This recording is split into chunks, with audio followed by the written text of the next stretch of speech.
With the blanket securely wrapped around her shoulders, Mara could feel the immediate warmth and coziness it provided, shielding her from the gradually dropping temperature. The fabric was soft against her skin, and she couldn't help but feel a sense of comfort despite the complexity of the situation. The lounge was small but intimate, with a large window that provided a perfect view of the sea.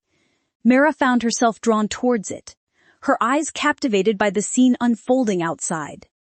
The sky, once a deep and endless black, was now slowly giving way to the first light of dawn. As she watched, the horizon began to change, the dark blue of the night sea starting to brighten with strokes of warm orange and soft pink. The colors mingled and danced together, painting a breathtaking picture of the start of a new day. The sun, still just below the horizon, sent its first rays of light up into the sky, turning the clouds into a canvas of vibrant hues. Mara was entranced by the beauty of it all, with the sunrise serving as a poignant reminder that no matter how dark the night, a new day would always come. And with that new day came new beginnings and new possibilities. Mara found it peaceful to watch the sunrise. The corners of her lips turned upward. She could feel Lucian's gaze on her as she watched the sunrise, and for a moment she allowed herself to believe that maybe, just maybe, this could be a new beginning for them as well. The pain and the heartache of the past were still there, lingering in the background. But for the first time in a long time, Mara felt a glimmer of hope. The sky continued to brighten, the sun finally peeking above the horizon, bathing the world in a warm golden light. The sea, once dark and mysterious, now sparkled under the light of the new day, its waves gently lapping against the shore. Mara took a deep breath, the salty sea air filling her lungs. She felt a strange sense of peace, a calmness that she hadn't felt in a long time. She was still hurt, still confused, but for the first time, she felt like maybe there was a way forward, a way to move past the pain and find a new path. And as she sat there, wrapped in Lucian's blanket, watching the sunrise, Mara realized that no matter what happened next, she had found a moment of clarity, a moment of beauty in the midst of the chaos. It was a new day, a new beginning, and for now, that was enough. Mara felt warm and comfy wrapped in the blanket, looking at the sunrise. She turned to Lucian, curious, and asked him, "Why are you sleeping on this boat? It looks like you've done this before." Lucian, still a bit sleepy, looked back at her and answered in a quiet, thoughtful voice. "This boat used to belong to my mom, the previous Luna of our pack before she died. She used to bring my brother and me here when we were kids to sail." Mara paid close attention, looking at Lucian's face as he spoke. She could see a mix of sadness and happy memories. She was seeing a new side of Lucian, understanding more about him. "My mom loved the sea," he went on, looking out the window at the horizon. "She said it taught us to be strong. No matter how bad the storm is, the sea becomes calm again. She wanted us to learn from that, to know how to handle life's hard times." Mara could tell he really meant what he said, and she felt touched by his mom's wisdom. She could see how it helped shape Lucian into the leader he is today. "And sometimes," Lucian said, looking back at Mara, "when life gets too hard and my past mistakes weigh on me, I come here. I find peace here and remember my mom's lessons." Mara stayed quiet, thinking about what he said. She realized why this place was special to him. It was his escape, a place to think and remember. "And you?" Lucian gently asked. "What brought you here in the middle of the night?" Mara paused, feeling her own worries come back. But when she looked into Lucian's eyes and saw his real concern, she felt a bit better, like she wasn't facing everything alone. "I couldn't sleep," she quietly confessed. "I needed to clear my mind and get away from everything for a bit." Lucian understood and nodded. They both sat there for a while, finding unexpected comfort in each other's company as the new day began. Mara had never had the chance to meet Lucian's birth mother. She had passed away many years before Mara stepped into Lucian's life as his wife and his Luna. Despite not having any direct interactions with her, Mara had gathered bits and pieces of information about the former Luna through hushed conversations and stories shared among the pack members. From what she had heard, Luna was not just a figurehead or a mere mate to the alpha. She was a woman of substance and grace. She carried herself with a kind of gentleness that made everyone around her feel at ease, creating a nurturing atmosphere within the pack. Her smile was said to be warm and welcoming, a soothing presence amid chaos. Despite her sad demise years ago, people still remember her and sing praises for her today. But her kindness was not to be mistaken for weakness. Luna was formidable in her own right. She was strong-willed and highly capable, handling the responsibilities of her role with an admirable level of competence. She was involved in the decision-making processes, offering her insights and wisdom when needed. She was a Luna who knew when to be soft and when to stand firm, striking a perfect balance that earned her the respect and admiration of the entire pack. Her death had left a void, a palpable absence that was felt by all. She had been a pillar of support and a guiding light for those who needed direction. And though she was no longer physically present, her legacy lived on. Her teachings and her essence were still woven into the fabric of the pack's culture. Mara often found herself wishing she could have met Luna and learned from her directly. There was so much to admire about her, so much wisdom she had imparted. As Mara listened to Lucian speak of his mother with such fondness, she felt a deep sense of respect for the former Luna, grateful for the positive influence she had had on Lucian's life. Lucian never told her about his mother. Maybe he thought it was not that important to know about her. She felt a pang in her heart to see him sharing about his mother with a stranger rather than his wife. But forget it.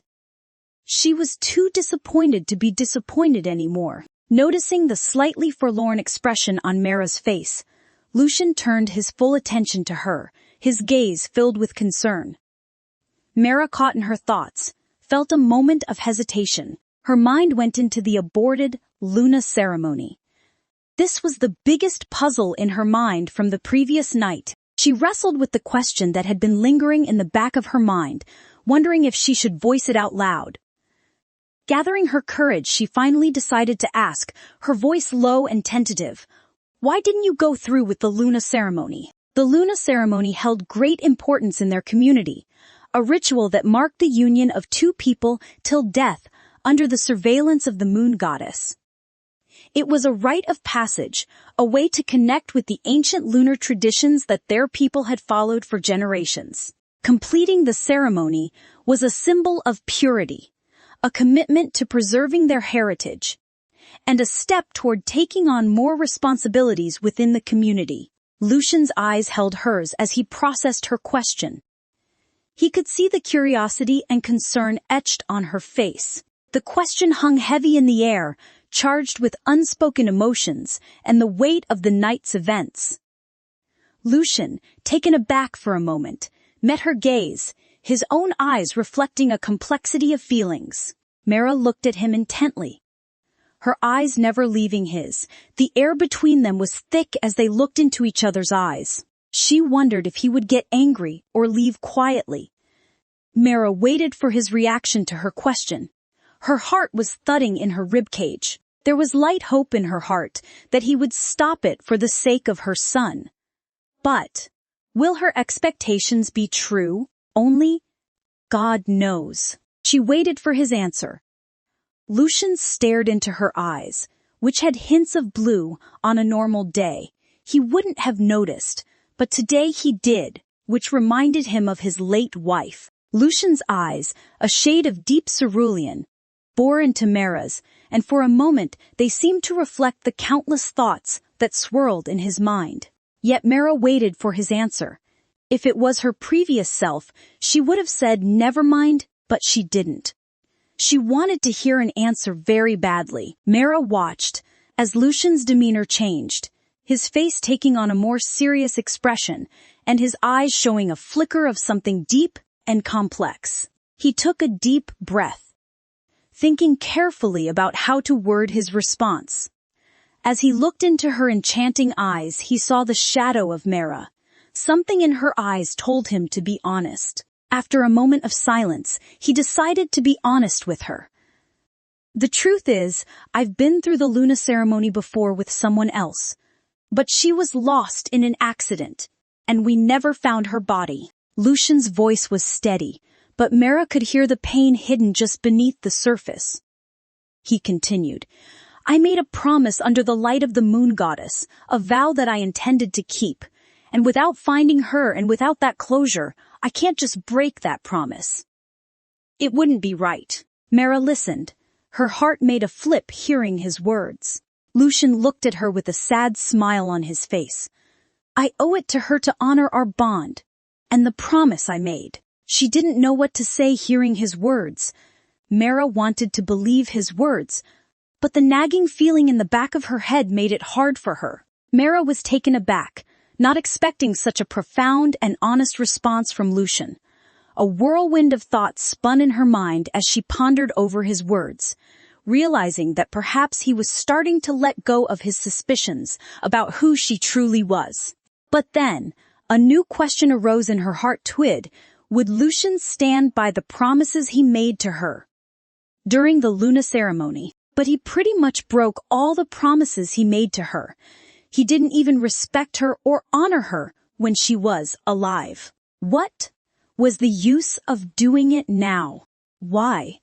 Was he lying to her? Or was he really feeling that way? Was he feeling that he needs to do it due to his guilt? She doesn't know. Mara glanced down instinctively, her hand gently resting on her stomach as she thought of the child growing inside her. She patted her stomach gently. Lucian didn't notice her actions in that moment. Doubts and fears began to creep in, making Mara question if she had set herself up for disappointment by expecting too much. Breaking the silence, Mara found her voice, though it was filled with hesitation. What is the use of standing by the promises when the person no longer exists? Honor and respect should be given when they are alive. Don't you think so? Mara said, looking at him. Lucian looked at her, his eyes searching hers as he sensed something behind her question. He took a deep breath, choosing his words carefully. What do you mean? Your words reminded me about a friend of mine, she said. Her mate never believed when she was alive and believed the girl who set her eyes on him. After she passed away, he believed her. But what's the use? He broke all the promises then and is now trying and groveling in guilt. What a pathetic person he is, Mara said with a sigh. Lucian turned silent at her words. Regrets are the worst thing in life, he said, as he commented on her friend's life. Mara nodded her head. The story she told him was not about her friend, but about herself. She said that to know Lucian's exact thoughts. Despite all her efforts, she still couldn't figure out his thoughts. Mara felt a tightness in her chest as she thought about the painful night Silas died. The memory of Lucian being with another woman while she was losing their child was too much to bear. Mara felt a sting in her heart, the agony of that night still fresh in her memory. She couldn't help but feel that her willingness to forgive and open her heart again was a betrayal to her child. She can't let herself get entangled with him and make herself vulnerable again. She had enough heartaches, enough insults, and enough sadness. As for more negativity, she didn't have more room in her life, and she was not ready for it either. The sun had fully risen now, casting a warm glow over them as they sat there, lost in their thoughts and the complexity of their situation. Mara sighed at herself. She scolded herself for hoping that their relationship had hope. What a pathetic person she was. She should never trust a man. This very man made so many promises 5 years ago and broke them mercilessly.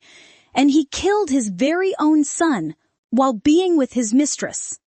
As the sun fully emerged from the water, painting the sky with vibrant hues, Lucian noted that it was time for them to leave.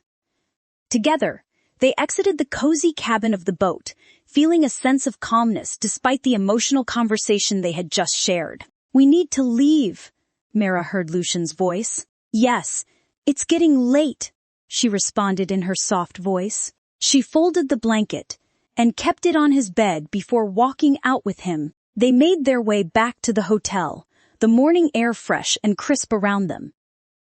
The early hours provided a quiet backdrop, allowing them to reflect on their time spent on the boat and the significant revelations that had come to light. As they approached the hotel, they noticed figures standing at the front door. As they drew closer, Mara recognized them. It was her parents and her siblings. Her biological family, Mara's family, upon seeing her, showed expressions of surprise and concern. "Mara, where have you been? We were worried," her mother exclaimed, her eyes scanning Mara's appearance for any signs of distress. "Yeah, we thought you might have had trouble sleeping again," one of her siblings added. Showing genuine concern in their eyes, Mara, caught slightly off guard, managed to put on a small smile. "I just needed some fresh air." Her parents seemed to relax a bit at this explanation, exchanging glances before her father spoke. "Well, we're just glad you're safe. Come on, let's go inside. It's cold." Just then, their gaze landed on Lucian, who was with Mara. Mara's real parents, Laura and Leonard, had met Lucian before, but the circumstances were entirely different this time. The last time they saw him, he had brought Camila along to extend an invitation, a gesture that was formal and distant. However, now he was here with their daughter, Scylla, in the early hours of the morning, which annoyed both Laura and Leonard. As the group moved towards the hotel entrance, Laura and Leonard exchanged uneasy glances, their minds racing with thoughts and concerns. A man and woman come together in the early morning. Given their circumstances, they thought she might have been bullied. They remembered all the challenges and heartaches Mara had gone through because of Lucian. And seeing them together now brought those memories to the forefront. Leonard, trying to maintain a calm exterior, couldn't help but let a hint of annoyance seep into his voice as he spoke. "Scylla, dear, can you come over here for a moment?" Mara, sensing the tension and concern in her father's voice, complied without hesitation, excusing herself from Lucian's side to join her parents. Laura, with a concerned look in her eyes, asked softly but urgently, "Mara, are you all right? What were you doing with Lucian at this hour?" Mara, feeling her parents' concern, replied gently, trying to ease their concerns, "I am fine, Mom and Dad. I just couldn't sleep and ended up at the beach. Lucian was there at that place. That is all. Nothing happened between us." Leonard, still not entirely convinced, pressed on. "Scylla, you know you can always talk to us, right? We are here for you, no matter what." Mara nodded, appreciating her parents' concern. "I know, Dad, and I appreciate it, but really, I am okay." Laura and Leonard exchanged another glance, their protective instincts on high alert, but they also knew that they needed to trust their daughter. "All right," Laura said finally, her voice soft but firm, "but remember, we are always here for you." "Always. Don't hesitate." Mara nodded, giving her parents a small smile. "I know, Mom. Thank you." With that, they all entered the hotel together. As the group gathered in the hotel lobby, the atmosphere was thick with tension and unspoken words. It was then that Owen, Mara's older brother, stepped forward, addressing Lucian directly. "Lucian," Owen started, his tone polite but firm, "since the Luna ceremony is not happening anymore, we believe it's best for us to head back home. We are planning to leave for the glitter pack this afternoon." Mara knew they would leave, but she hadn't expected that they would leave this early. She looked at Lucian, who was exactly looking at her at that moment. The words hung heavy in the air, and Mara and Lucian, almost as if pulled by an invisible force, turned to lock eyes with each other. There was a whirlwind of emotions in his gaze, a mixture of surprise, disappointment, and an unspoken plea for understanding. Then, it turned into something normal and cold, like it didn't matter much to him. No one noticed this little tidbit that happened between them. They only focused on getting out of this place, as it's the very place that made their darling daughter suffer a lot. They want to get her out of this place in case she feels traumatized. But unbeknownst to anyone, Susan noticed the intense eye contact between Mara and Lucian, quietly from the side. But unbeknownst to anyone, Susan noticed the intense eye contact between Mara and Lucian quietly from the side. Her eyes didn't miss the silent communication happening between the two, and she couldn't help but feel a pang of curiosity about what was going on. Laura, catching the tail end of Owen's statement, added softly, "Yes, Lucian, we appreciate your hospitality, but it's time for us to go back." Leonard, standing beside his wife, nodded in agreement. "We need to get back to our responsibilities in the glitter pack." Lucian, his gaze still lingering on Mara, finally broke eye contact to address her family. Mara continued to look at Lucian. She waited to see the shift of changes. Mara expected at least a bit of reluctance in his eyes, but she found nothing. She has so many questions in her head about him, yet she didn't have any place, time, or right to ask them. She didn't get the answers for them. Maybe she shouldn't get answers when she knew the outcome wouldn't yield any results. As Lucian stood there, watching Mara and her family, with a deep inhale, he steadied himself and made sure his voice was calm. "All right. When you're ready to leave, just let me know. I'll make sure someone is there to escort you out safely." Leonard, with his protective instincts in full gear, looked Lucian straight in the eyes. He gave a firm nod. "We appreciate that."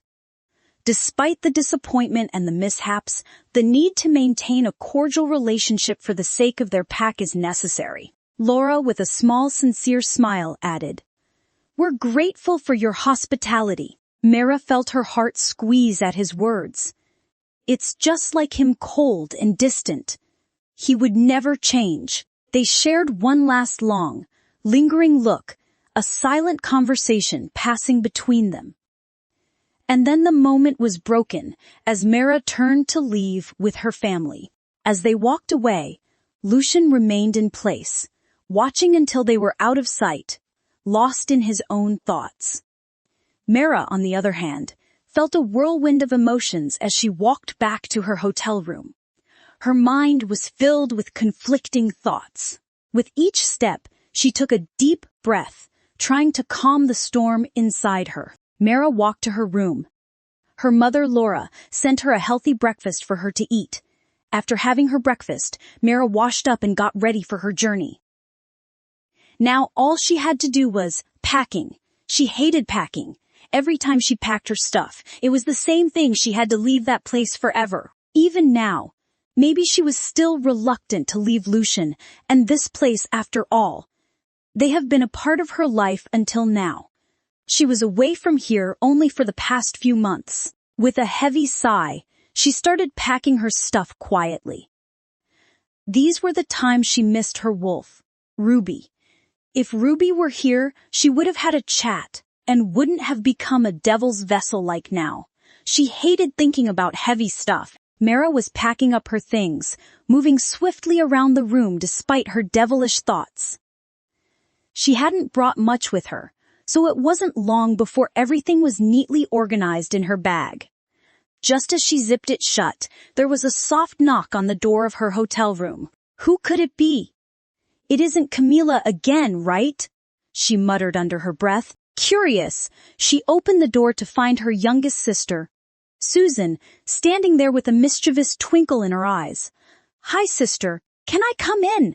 I've got something to ask you," she exclaimed, her voice filled with an excitement that was both contagious and suspicious. There was this mischievous smile on her face as she looked at Mara with her glinting eyes. Mara has to agree that everyone in the Yulva family was packed with a big bang of energy that always made her and her mind stay in active mode all the time. Mara chuckled lightly, opening the door wider to let her in. "Of course, Susan. What's on your mind?" she asked, though her smile faltered just a bit as she saw the sly grin on Susan's face. Mara could say that Susan was up to something. After all, she had her iconic smile on her face before she did something naughty. Mara could say that Susan was up to something. After all, she had her iconic smile on her face before she did something naughty. "You shouldn't be angry when I say it," Susan said. Now, Mara knew her sister was up to something that was not good for her. She was the biggest prankster in their house and would stop at nothing to pull pranks on others. Even the great, almighty council members in the glitter pack were not saved from her iron clutches. She felt a chill running down her spine. "If you are up for a prank, save it till we reach home," Mara warned. "Abu W.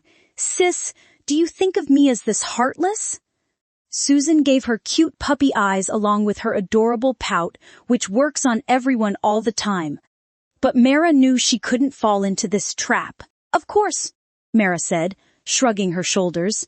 An arrow straight dove into Susan's heart, breaking her heart into 1,000 shreds. "How could you be so heartless to throw these preposterous claims at me?" Susan said as she started her $1,000,000 drama queen act. "Enough. I am sleepy. If you finish talking, I will go take a nap," Mara said with a yawn. Susan noticed that Mara had been sleeping too much these days. If she said she was sleepy, then she was. So, she didn't drag her drama too much. Susan sat beside her, her eyes glinting with a knowing look. She felt excited as she thought about the question she was about to ask. With a mischievous smile on her face, she asked, "Do you still like Lucian? I mean, like him?" Mara was surprised and shocked to hear her question. She felt her heart skip a beat, and she tried to keep her expression neutral as she gently chided her sister. "Susan, you are too young to be thinking about these things. You should rather focus on the things that do you good," Mara added in the end. But Susan was undeterred, her grin growing even wider as she confidently responded. "Maybe I am young, but I've watched enough movies and read enough books to know what love looks like. And when I see you and Lucian together, well, it looks a lot like love to me." Mara felt a blush creeping up her cheeks as she was taken aback by Susan's perception. She was about to dismiss her sister's words when she saw the sincerity in Susan's eyes. "Sister, I know I'm just a kid, but I can see it. There's something there between you and Lucian, and I think you both still have feelings for each other, even if you won't admit it," Susan said softly, her voice losing its playful tone and taking on a more serious one.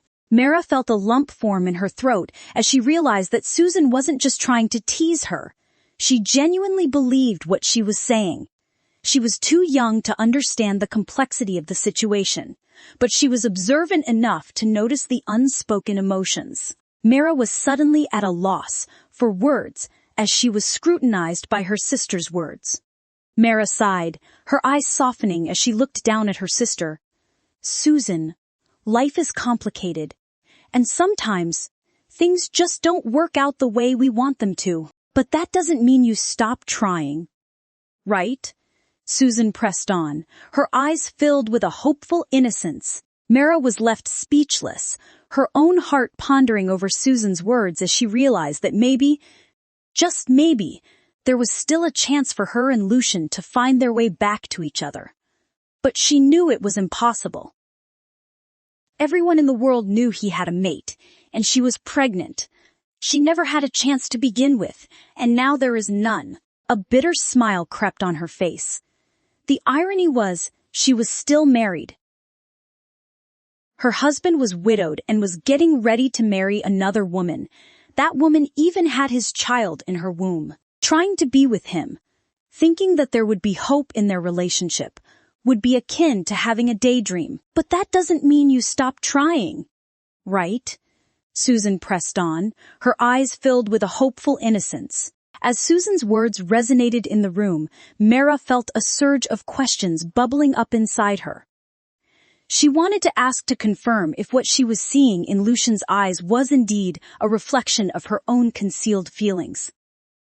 "How can you tell she began, her voice trailing off as she realized the inappropriateness of interrogating her younger sister on such a complex matter. Realizing she was asking something meaningless, she stopped talking to her. She swallowed her words and replaced her expression with a calm and unapproachable look. Susan seemed to catch Mara's hesitant look. She also understood the unspoken question from her trailing words. She giggled softly, a playful glint in her eyes as she shrugged nonchalantly. You just have to look at the way he looks at you. Mara, it's like he sees only you. Susan was sure that Lucian looked at her with eyes full of love. He was like someone from those romance movies and novels. But Mara was sure his eyes were always cold and expressionless. All he had for her was an inexplainable amount of scorn in his eyes. He could be merciless, to the point that one couldn't even imagine. Mara's heart skipped a beat, and she could feel a whirlwind of emotions stirring inside her. Her logical side was urging her to dismiss Susan's words as some mindless words by a kid. But there was another part of her, a more vulnerable part, that wanted to hold on to the hope that Susan's words were true. She admits that she still can't get over him, despite everything he did to her. Maybe she was a masochist. Seeing the confusion in Mara's eyes, Susan took a step forward, wrapping her arms around her sister in a comforting hug. Don't overthink it, sis. I just wanted you to know that, no matter what, you deserve to be happy. Mara felt a lump form in her throat as she returned the hug, her eyes misting over. Thank you, Susan. That means a lot to me, she whispered, her voice laced with emotion. As they pulled away, Susan gave her a cheeky grin. Just remember, it's never too late for love. Mara chuckled softly, ruffling Susan's hair affectionately. You're quite the romantic, aren't you? She teased, her heart feeling a bit lighter, despite the emotional turmoil inside. Susan simply shrugged, her smile never fading. Maybe I am, but I just want my big sister to be happy. Mara smiled back, touched by her sister's concern. I'll remember that, Susan. Thank you. But remember, things are at a point where no one can mend it. So don't get your hopes high. Things shouldn't develop any further from here, Mara said softly to Susan. Sister, you are underestimating me. Well, things are already done. It's too late to make amends. Don't think much, Susan said to Mara. Don't do anything stupid, Susan, Mara said, in a small warning tone. Aya, sister, you have very little trust in me. She pouted again. With your prank-pulling nature, it's hard for me to trust you. Mara said, I am upset. I will go eat my ice cream to heal my wounded heart, Susan said as she stomped her foot. With that she left her room. As Susan left the room, Mara smiled at her sister's antics. Even though she was that prankster, she was cute too. Again, Mara was left alone with her thoughts, her sister's words echoing in her ears. She felt confused. She didn't understand what Susan was saying. Forget it. Her little sister can be stupid sometimes. With that, she took a jug filled with water and drank it. After that, she slept for a while and took a nap. She didn't have a proper sleep last night due to her thoughts creating havoc in her mind. Mara woke up from her nap. She washed her face and mouth. Just then servants knocked on her door to serve her lunch. After having lunch, she fell into endless silence and calmness again. Susan's words rang in her head again. Was it really possible? She wondered. But again, the video of him fucking Camila while her son dying made its way into her head, making her feel anger toward Lucian. This man was really good at messing with other people's brains. She should better stop thinking about him and do something productive. Still trying to wrap her head around Susan's words, Mara found herself lost in thought, her mind a whirlwind of emotions and confusion. It was a complete mess.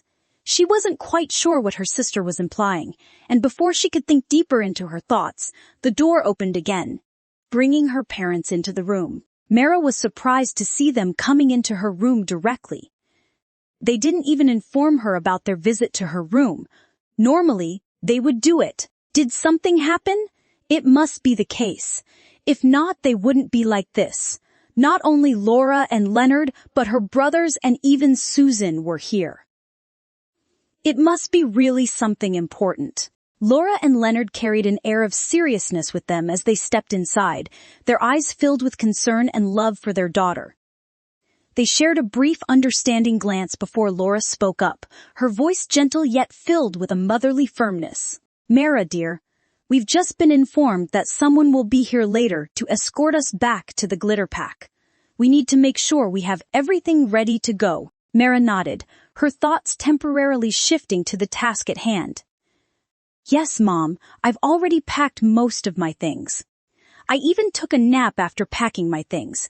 I am just waiting for a message to go along with you. There was a smile on her face as she said these words. But why are you all here? Did something happen? Mara asked with concern in her tone. That is good. No, nothing happened. We are just sad to be separated from you, Leonard added, his tone reflecting his concern. Mara was confused by their words. Why would she be separated from them? Didn't she say that she would stay with them as long as she wished, and they allowed her to? Are they trying to throw her out of her own house again? Was she going to become a homeless person again? Was she going to lose her father and mother again? Will she be an orphan now? Does that mean she won't have a family anymore? These thoughts almost made her cry. Just then, she heard another confusing line from her father. And remember, these next 3 months are crucial. You need to take good care of yourself and stay out of any pack conflicts. We can't afford any risks right now, Leonard said. What?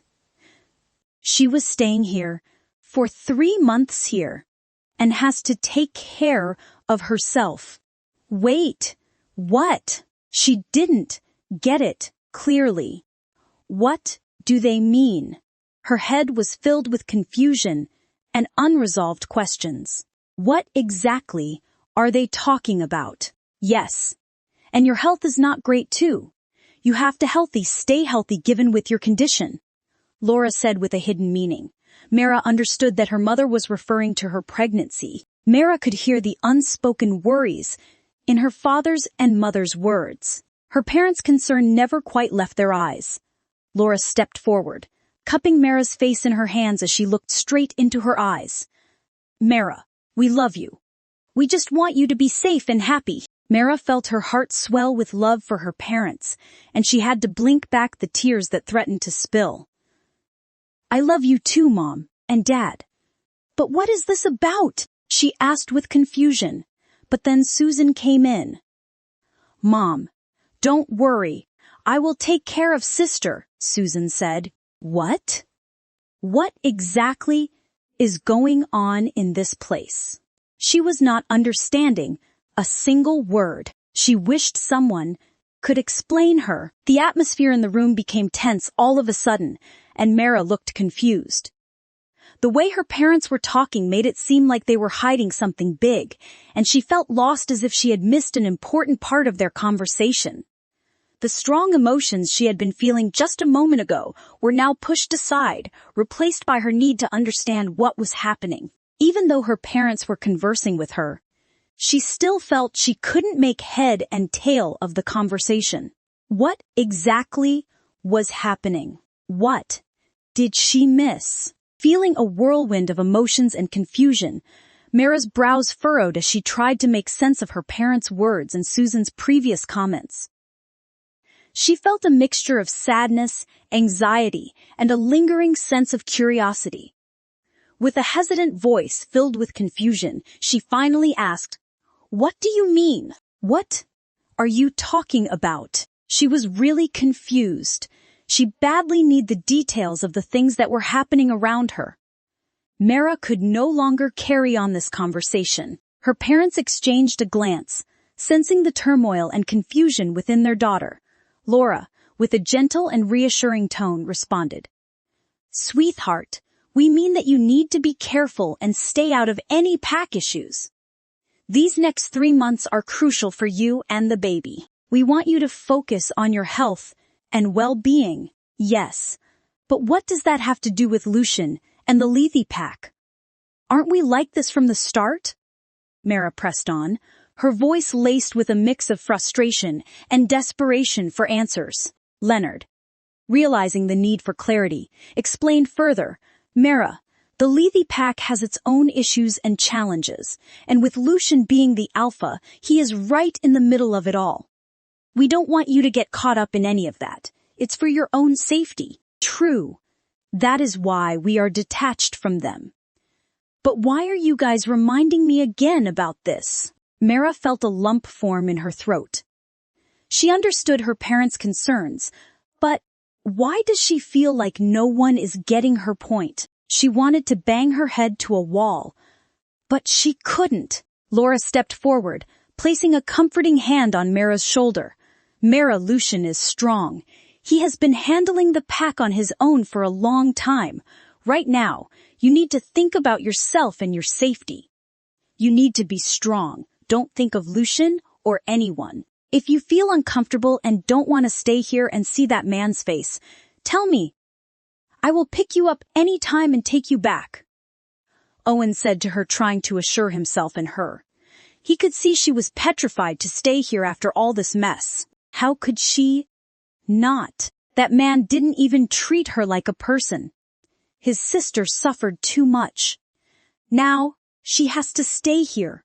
He felt emotional. Taylor, who was standing behind him, felt he needed to claim his spot and shouldn't be outdone by his family. Sister, if you want, I will stay behind and take care of you, Taylor said. When he saw the murder glares of his father and older brother, he puffed his chest in pride. No need. I will take care of sister, Susan interjects, putting a hole in Taylor's chest. Taylor threw a fierce glare at his sister. If looks could kill, Susan would have been dead by now. But Susan didn't care. She gave him a haughty smirk and rolled her eyes at him. Can you all stop fighting? Laura's stern voice pulled all the troublemakers from their killing intent for each other. Mara laughed at their silly banter. This was what she missed for the past 2 days, without the noise of these people. She can't spend her days, but still they didn't back down. Laura came forward and pulled their ears, making them wince in pain. You all are adults. Better behave like one instead of some 2-year-old and 3-year-old toddlers. Laura warned them, fiercely. Ah, please. My ears hurts. There are 3 more of them. Why do you pull my ears alone? I feel hurt. Do you not love me anymore, wifey? Leonard cried in heartache for the injustice he received. Because it's all your bad genes that everyone here are behaving like this. Laura chided her husband ruthlessly. Honey. Leonard tried to pull his puppy eyes, but that didn't work in front of his wife. Sigh. Life is getting harder for him. His wife was getting more resistant and harder to satisfy as days passed. At least give me a face in front of my children, he begged. You even have that, Dad, Owen commented as he tucked his hands in his pants pockets. There was a smirk on his lips. Shut up, you brat, Leonard roared at him. Didn't I tell you to behave well and shut up? Laura yelled at him. Like a wounded tiger, he retracted his claws and said, I am sorry, my love. There was a hint of helplessness in his voice as he spoke to her. Only then was Laura satisfied. Now, stay some steps away from us. I have to talk to my daughter, Laura said, throwing her husband aside. Mara, Laura started again staring at her daughter. Take care of yourself. You have your family. Don't get involved in Lethe Pack's affairs. Take good care of yourself again, Laura said.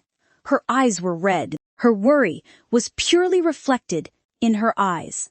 But still, Mara didn't know what exactly was happening around her. Or was her family trying a family prank on her?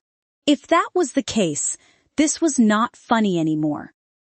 She was getting uncomfortable. Mara didn't like a bit of this prank, but looking at the expressions of her family members, she was sure that they were very serious about what they were saying. Susan, noticing the heaviness in the room and the emotional turmoil that Mara was going through, swiftly moved closer to her sister, grasping Mara's arm gently. She turned towards their parents, her eyes shining with determination as she spoke. "Mom, Dad, don't worry. I promise I'll take good care of Mara during the training. We'll be fine in the Lethe pack." Laura looked down at Susan, her eyes filled with a mix of pride and worry. "Susan, this is not a small matter. We're talking about your sister's safety." "I know, Mom. But Mara is strong, and I'll be there to support her every step of the way. We won't get involved in any pack issues. I promise," Susan reassured, her voice firm yet gentle. Leonard sighed, his face showing signs of weariness as he said, "We're just worried about both of you. Especially Mara. This situation is complicated." Mara, standing there quietly, felt a surge of gratitude towards Susan. Her sister's support meant the world to her, especially at a moment like this. However, she couldn't help but feel a deep sense of responsibility and protectiveness towards Susan. She didn't want her younger sister to get dragged into her problems. Mara understood this much, that she had to stay back for 3 months. Along with her, her sister, Susan, would be staying back to take care of her. As for what transpired to this, she doesn't know. Yet, she felt glad that Susan was willing to do this much. But she doesn't want her to stay here and struggle as well. "Susan, you don't have to do this. I don't want you to get involved in any potential danger because of me," Mara said softly, her voice laced with concern. Susan, however, shook her head resolutely. "Mara, we're sisters. I'm not going to leave you alone in this.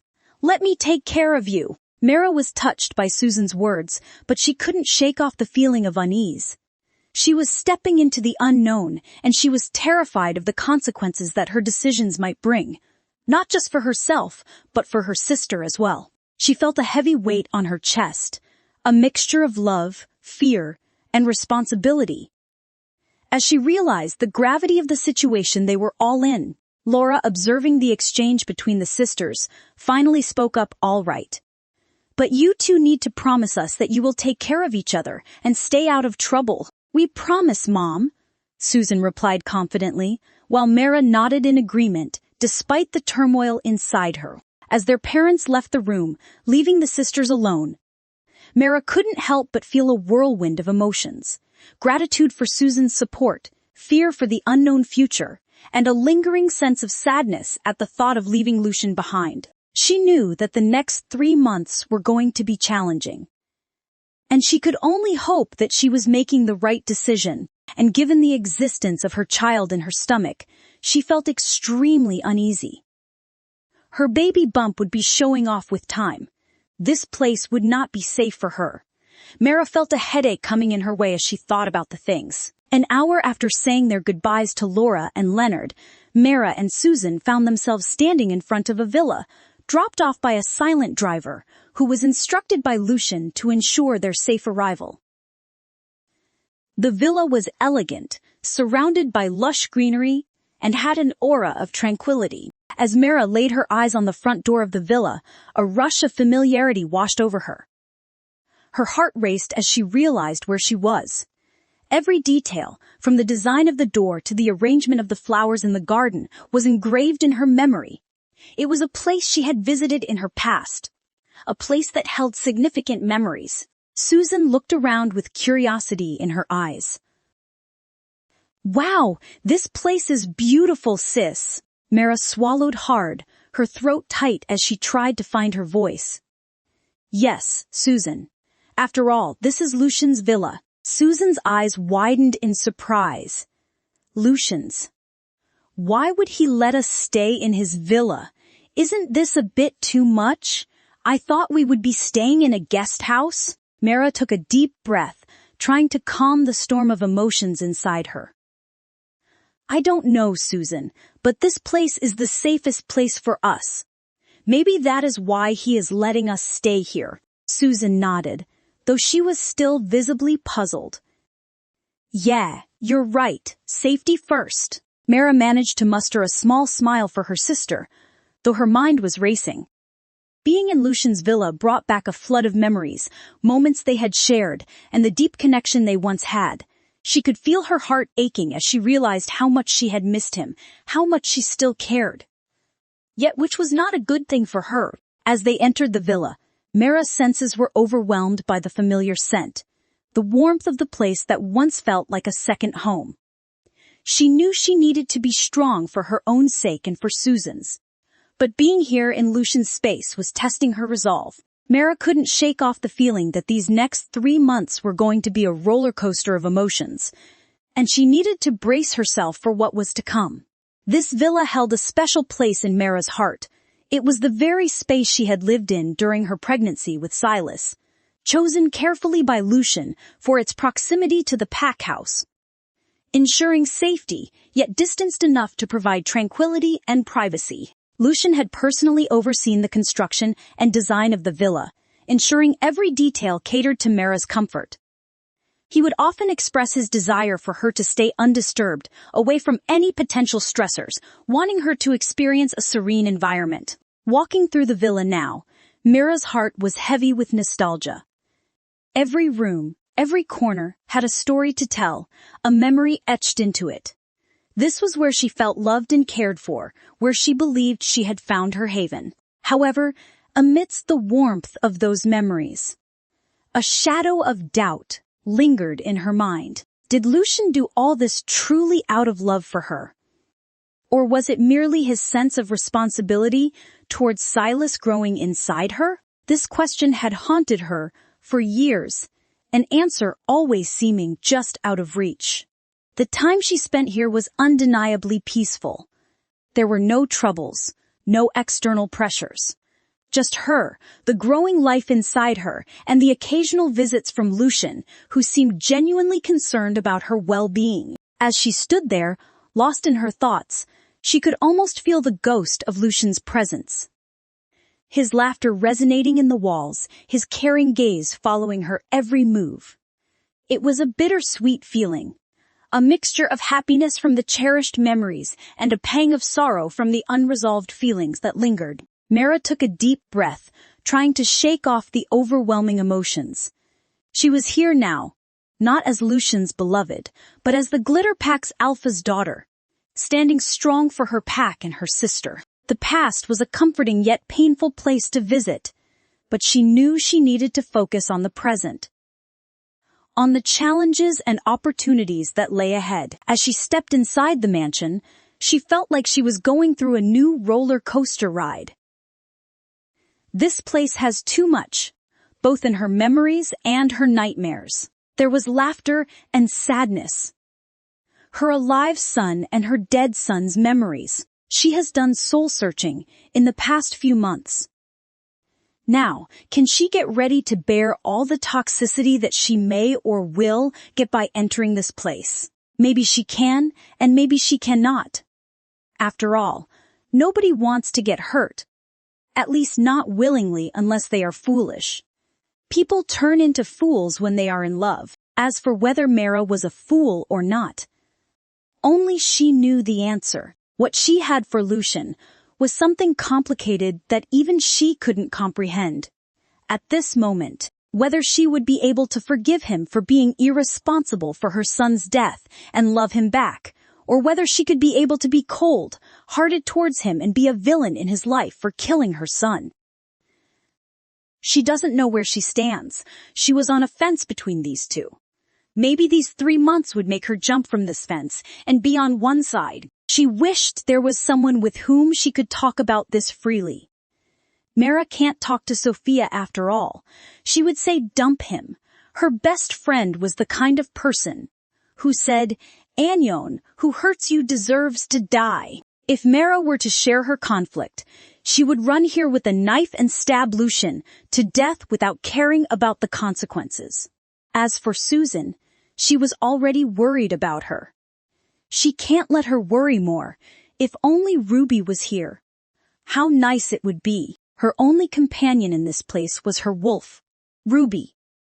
All these years, Ruby kept her company, not letting her fall into any trauma or endless sadness. Mara, amidst the overwhelming emotions stirred by the memories of her past and her connection to this place, decided to reach out to Ruby. She wondered if Ruby, now that she had transformed, would recall any of the past they shared in this villa. If it is possible, she wants her to be back, but she knew she couldn't do it. After all, her wolf was in the process of finding her new strength and her new soul. She needed lots of rest and time to become stronger, and there was that seal on her body. She wondered when she would get rid of it. Sitting down, she took a deep breath, trying to steady her mind before she initiated the mind link. "Ruby, can you hear me?" she asked gently, her voice echoing in her own head, hoping it would reach her wolf. She waited, but there was no response. She tried again, her voice laced with a hint of desperation. "Ruby, it is Mara. I am at the villa we used to stay in. Do you remember?" Still, there was silence.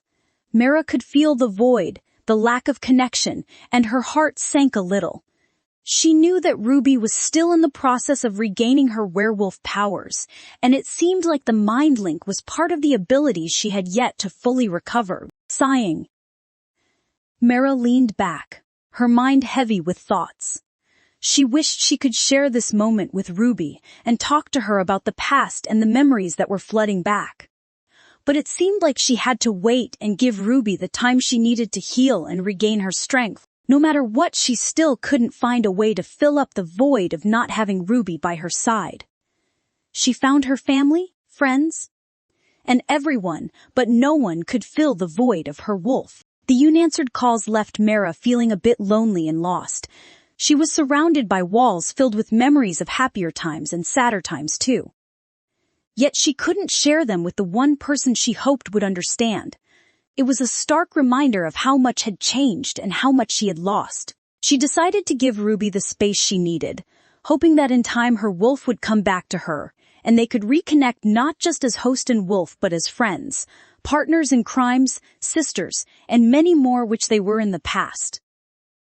Standing strong together once again. For now, Mara knew she had to be patient and had to be there for Ruby, just as she hoped Ruby would be there for her when the time was right. The moment they crossed the threshold of the villa, Susan's eyes widened in sheer awe and excitement.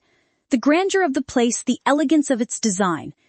Everything was completely new to her, and she couldn't wait to explore every inch of their temporary home. "Sister, this place is incredible. Can you believe we get to stay here?"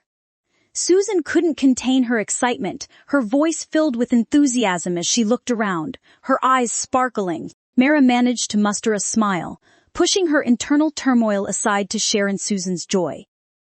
"If only for a moment, yes, it's really nice," she replied, her voice steady, though her mind was elsewhere. Susan, however, was quick to pick up on Mara's distant demeanor. She placed a reassuring hand on her sister's shoulder, her expression softening. "We're going to have so much fun here. Just the two of us. Don't worry about anything else, okay?" she said, her voice gentle. "I know, Susan. It's just, there's a lot on my mind right now," Mara responded, her voice barely above a whisper as she tried to keep her emotions in check. With a knowing look, Susan nudged her sister gently. "Is this about Lucian? I saw the way you two looked at each other. There's something unresolved there, right?" she asked, her voice filled with concern. Mara wasn't prepared for Susan's perceptiveness, and she found herself momentarily at a loss for words. "Susan, you're too young to understand these things," she finally said, gently chastising her younger sister, in an attempt to steer the conversation away from a topic she wasn't ready to delve into. But Susan wasn't easily deterred. She stood tall, her determination evident. "Maybe I am young, but I'm not blind, sister. I can see that both you and Lucian are hurting, and I just want to help," she stated firmly, her eyes filled with a resolve that took Mara by surprise. Mara looked at her sister, a mix of emotions swirling within her. She was touched by Susan's concern, but she wasn't ready to open up about her feelings just yet. "How do you plan on helping us, Susan?" she asked, her tone gentle yet guarded. Susan's face lit up, her confidence unshaken. "Well, I've got a plan. While we're here for my training, We can also work on solving your problems with Lucian. I've seen enough romantic movies to know how these things work," she declared, her eyes shining with determination. Mara couldn't help but laugh, finding both amusement and a sense of comfort in Susan's words. "You've been watching romantic movies, huh? And you think that's enough to solve our complicated issues," she said, her laughter genuine, though she carefully avoided delving into her own feelings on the matter. Susan nodded confidently. "Why not? Love is love, no matter how complicated it seems. And I can tell that there's still love between you and Lucian. We just need to find a way to bring you two back together," she said, her voice filled with an unwavering belief in her words. Mara felt a twinge in her heart, but she remained silent, choosing not to voice her own thoughts on the matter. "Susan, remember, we're here for your training too, and that's our main priority. Don't let your mind wander off to things that don't belong," she said. Instead, her voice steady as she gently reminded Susan of their primary focus. Susan pouted slightly but quickly flashed a bright, hopeful smile. "Sister, you'll see everything will work out in the end," she said, her optimism undimmed. As they stood there, in the heart of the villa, Mara realized that no matter what the future held, she had her sister by her side. And with Susan's unwavering belief in love and happy endings, maybe, just maybe, there was a sliver of hope after all. Left to her own devices, as Susan disappeared within the confines of the villa, Mara found herself instinctively drawn toward the garden. Her footsteps light upon the soft earth. It was a space filled with the gentle whispers of nature, a stark contrast to the buzzing activity within the villa. As her eyes scanned the lush greenery, they landed upon a particular structure that stood out amidst the foliage. A glass flower room, a hidden gem within the expanse of the garden. Feeling drawn to it, she walked over and stepped inside, immediately noticing that it seemed like no one had taken care of this place in quite a while. Memories began to flood back, each one more vivid than the last, as Mara realized the significance of this place. This was her sanctuary, a secret garden of sorts, where she had once dedicated hours upon hours to the tender care of a variety of flowers. Each petal, each leaf, had felt the touch of her hands, the warmth of her love. Looking around, she could see that the room was filled with sunlight, casting a warm glow over everything. It was quiet and peaceful, but the silence also highlighted the fact that the room had been neglected. The flowers were gone, and all that remained were the empty pots and the memories of what used to be. With a hesitant step forward, Mara found herself crossing the threshold into the room, her heart heavy with nostalgia. The sight that greeted her was one of forgotten beauty. It was apparent that no one had tended to this once vibrant space in a very long time. The flower pots, which had once cradled life in their earthen embrace, now stood empty and neglected, their surfaces coated in a thick layer of undisturbed dust. Mara took a deep breath, taking in the smell of dust and earth. She felt a connection to this place, a reminder of a different time in her life. Even though it was clear that the garden needed a lot of work to bring it back to life, she couldn't help but feel a sense of calmness wash over her. The flower pots, once full of vibrant blooms, were now collecting dust. Mara ran her fingers over them, feeling a mix of sadness and nostalgia. She remembered how she used to love spending her days here, surrounded by the colors and scents of her garden. Gently, almost reverently, Mara reached out, her fingertips brushing against the pots. The dust stirred under her touch, tiny particles dancing in the sliver of sunlight that filtered through the glass walls. She couldn't help but feel a sense of sorrow, a slight pang of pity for the life that was once here but was no more. Her eyes roamed the room, taking in every inch of the space that held so many memories. She could almost hear the soft rustle of leaves, the gentle hum of life that used to fill this space. The silence was profound, yet it spoke volumes, telling tales of days gone by. As she stood there, surrounded by the remnants of what once was, Mara felt a deep connection to the space. The flower room had been her escape, a place where she could lose herself in the world of nature, away from the complexities of life. Now, it stood as a poignant reminder of the passage of time, of the beauty that fades when left untended. Mara realized that she had missed this place more than she thought. It was a piece of her past, a part of her that she had left behind. And even though it was a little sad to see it in this state, she was glad to have found it again. The solitude of the moment enveloped Mara, allowing her to fully immerse herself in the wave of emotions that washed over her. As she stood there, alone with her thoughts, Mara realized that she had missed this place more than she thought. It was a piece of her past, a part of her that she had left behind. And even though it was a little sad to see it in this state, she was glad to have found it again. She felt a profound sense of loss, yet there was also a sense of peace, a quiet acceptance of the way things were. She was alone, yet she was connected to the very essence of the space, to the memories and the emotions that it held. As Mara continued to stand amidst the quiet solitude of the glass flower room, lost in her own world of memories and reflections, the sudden sound of footsteps echoed through the space, startling her from her reverie. She swiftly turned around, her heart skipping a beat as her eyes met those of Lucian, who had unexpectedly appeared at the entrance of the room. Lucian's expression was complex, an intricate mix of confusion, surprise, and a hint of something else that Mara couldn't quite decipher. His eyes, deep and intense, scanned the room before settling on Mara, as if trying to make sense of the scene before him. Mara, taken aback by his sudden appearance, felt a rush of emotions flood through her. Surprise, anxiety, and an undeniable spark of the old connection they once shared danced in her chest, making her heart race. "What on earth are you doing here?" Lucian finally broke the silence, his voice low and filled with bewilderment as he addressed Mara. Mara, caught off guard, struggled for a moment to find her words. I was just, she started, her voice shaky. Lucian took a step closer, his eyes never leaving hers. Every encounter with Scylla seemed to bring Lucian's thoughts spiraling back to Mara, a connection he couldn't seem to sever despite his best efforts.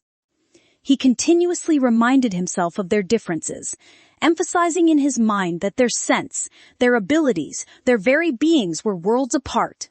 Yet, Scylla's actions, often uncanny in their similarity to Mara's, made it challenging for Lucian to maintain that distinction. On this particular day, as Lucian observed Scylla's movements, he found himself once again caught in the web of memories and comparisons. They were in the midst of the flourishing garden, surrounded by an array of colorful blossoms and lush greenery. Scylla, with a grace that oddly reminded him of Mara, bent down to examine a particular pot of flowers. This wasn't just any pot of flowers. It was the kind that Mara favored, a fact that didn't escape Lucian's notice.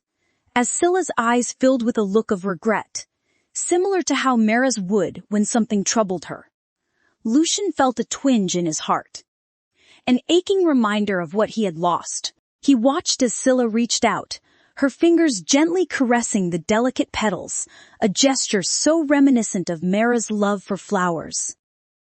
Lucian's throat tightened, and he found himself at a loss for words. "These flowers," Scylla began, her voice soft and laced with sorrow, "they seem like they've been neglected for quite some time." Lucian nodded, unable to trust his voice as the past and the present blurred in front of his eyes. "They must have been so beautiful once," Scylla continued, her tone reflective. "It's a shame to see them like this." Mara wondered, if he doesn't want them, why does he even bother to keep them? Were these flowers the reflection of his feelings towards his dead wife? Then he should have gotten rid of them instead of killing them. Slowly, Lucian could only agree silently, his mind racing as he tried to maintain his composure. The situation felt surreal, a strange echo of the past playing out in front of him. He was acutely aware of the fact that he needed to pull himself back to the present, to remind himself that Scylla was not Mara. Yeah, they were. he finally managed to say, his voice steadier than he felt. They were taken care of by someone with a great love for flowers. Scylla looked up at him, her eyes searching his for a moment before she gave a small nod, seemingly understanding the depth of his words. Lucian took a deep breath, trying to shake off the remnants of the past that clung to him. He reminded himself once again that Mara and Scylla were two different people, and he needed to let go of the comparisons, the memories, and the what-ifs.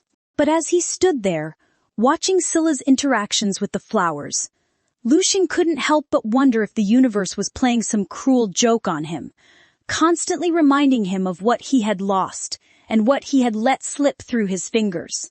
But yet, seeing Scylla here made him question if she was Mara. Mara knew he was still doubting her identity. In the face of Lucian's questioning gaze and the confusion etched across his features, Mara managed to maintain her composure, her features settling into a calm and composed expression.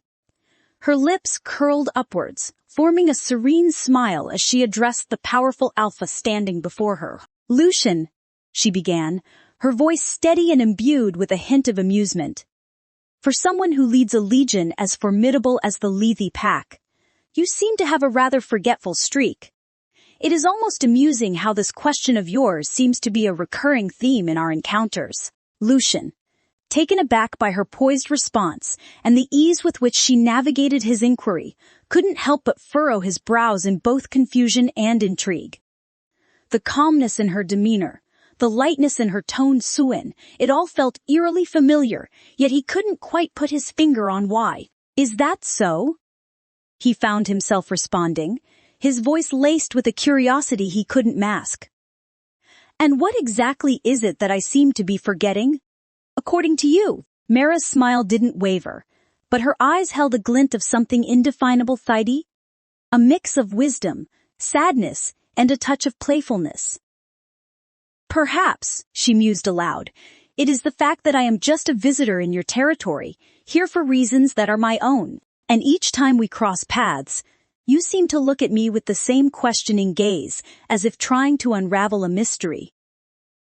Or want me to admit that I am someone else." Lucian couldn't deny the truth in her words. Every interaction with her left him with more questions than answers, a sense of déjà vu that he couldn't shake off. It was as if his instincts were trying to tell him something. Yet the message remained just out of reach. "And yet, here we are again," Mara continued, her voice now softer, a subtle undertone of something akin to melancholy weaving through her words. "You, with your questions, and me, with my answers that never seemed to satisfy your curiosity." Lucian found himself momentarily lost in her words, the way she spoke with such assurance, yet a hint of sadness that tugged at something deep within him. He was the alpha, the leader of the Lethe pack, and yet in her presence he felt an uncharacteristic sense of vulnerability, a feeling that both intrigued and unsettled him. "Why do you always respond with riddles?" Lucian asked, his tone a mix of frustration and intrigue. "Why not just give me a straight answer?" Mara's smile turned wistful, and she shook her head slightly. "Sometimes, Lucian, the answers we seek aren't as straightforward as we wish them to be. And sometimes, the truth is hidden behind layers that need to be peeled away, one by one. And the other times, we doesn't want to accept straightforward answers. Since that's the case, I am giving you my riddled answers." As she spoke, Lucian felt strange. There was something about Mara, something enigmatic and captivating, and he found himself drawn to her, eager to uncover the mystery that she seemed to embody. The question of her identity remained unanswered, shrouded in ambiguity, and leaving Lucian with a sense of restless curiosity and an unshakable feeling that there was more to Mara than met the eye. As the air between them grew dense with unspoken words and lingering questions, Mara decided to shift the course of their conversation. She studied Lucian carefully, her eyes searching for any signs of his true intentions. She had spent enough time around him to know that there was always more than what met the eye when it came to Lucian. Mara broke the silence between them by speaking first. She knew he wouldn't come here for no reason. She looked at him and asked, Lucian, she began, her voice calm and collected. Is there something else you came here for? It is not like you to engage in small talk without a reason. Lucian, caught slightly off guard by her directness, took a moment before responding. He was an alpha, used to being in control and having others answer to him.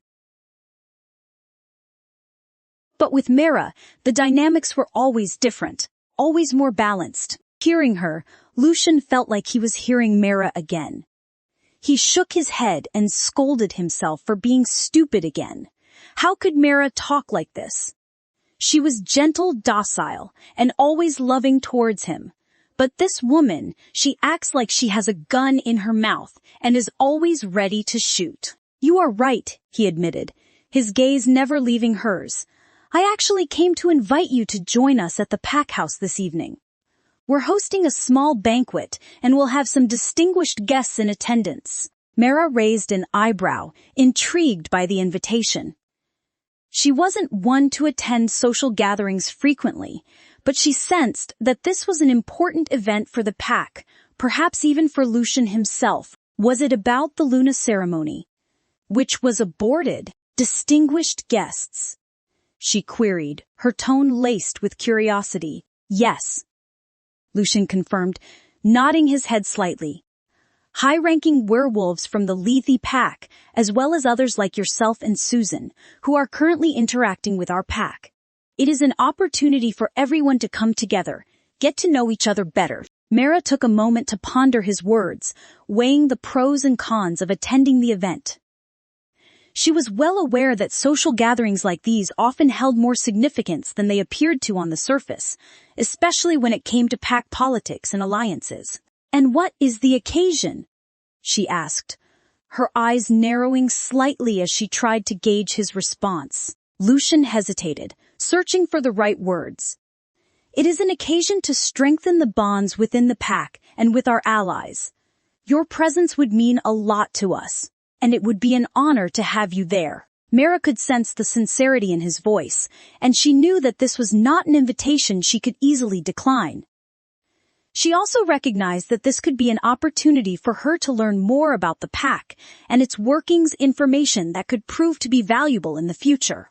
All right, she said finally, her decision made. I am not sure if I will be there or not. I am actually tired and want to rest. Anyways, thanks for the invitation. Lucian's face froze hearing her words. Miss Scylla, I assure you, it will be an evening well spent. He tried to convince her. I am not looking for a well-spent evening, but a peaceful evening to rest, Mara said to him with the same smile without wiping it off. Lucian wanted to say something, but just then Susan entered the scene. Mara and Lucian were shocked hearing her words. As the invitation lingered in the air between Mara and Lucian, Mara gently declined.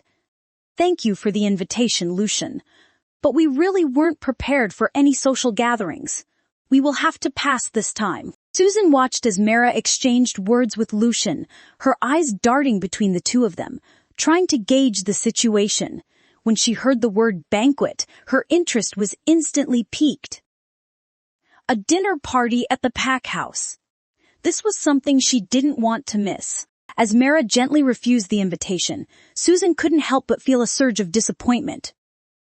She understood her sister's concerns, but this was an opportunity to experience the werewolf culture firsthand, to see the inner workings of a pack. She couldn't let this chance slip through their fingers. Before Lucian could respond, the door of the villa swung open and Susan burst forth, her eyes sparkling with excitement. Wait, did I just hear something about a dinner party at the pack house? She exclaimed, her enthusiasm palpable. Without a second thought, Susan stepped forward, her eyes shining with determination. Wait, sister, can we just think about this for a moment? Mara turned to her, a questioning look in her eyes. Susan, we are not prepared for a formal gathering like this.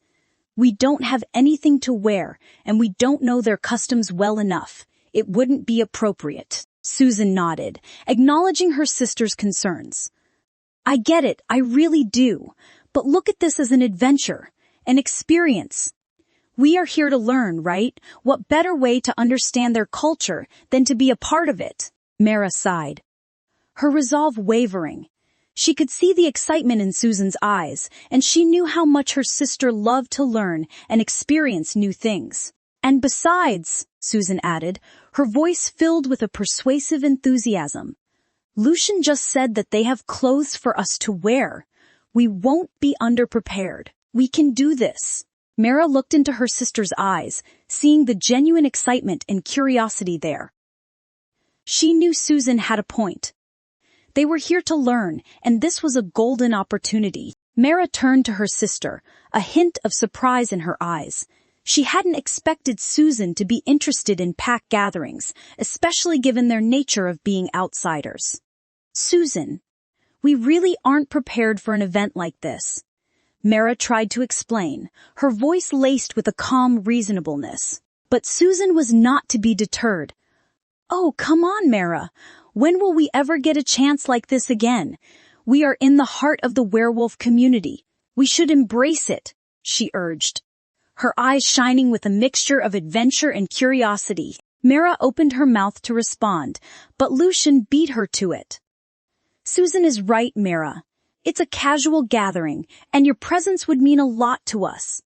Besides, he added, a reassuring smile playing on his lips, I've already thought of everything. Both sisters turned their attention to Lucian, intrigued by his confidence. What do you mean you've thought of everything? Mara asked, her eyebrows furrowing slightly. Lucian's smile widened a fraction. I mean, we have plenty of attire appropriate for the occasion at the pack house. You and Susan are more than welcome to pick out something to wear. Consider it taken care of. Mara was taken aback.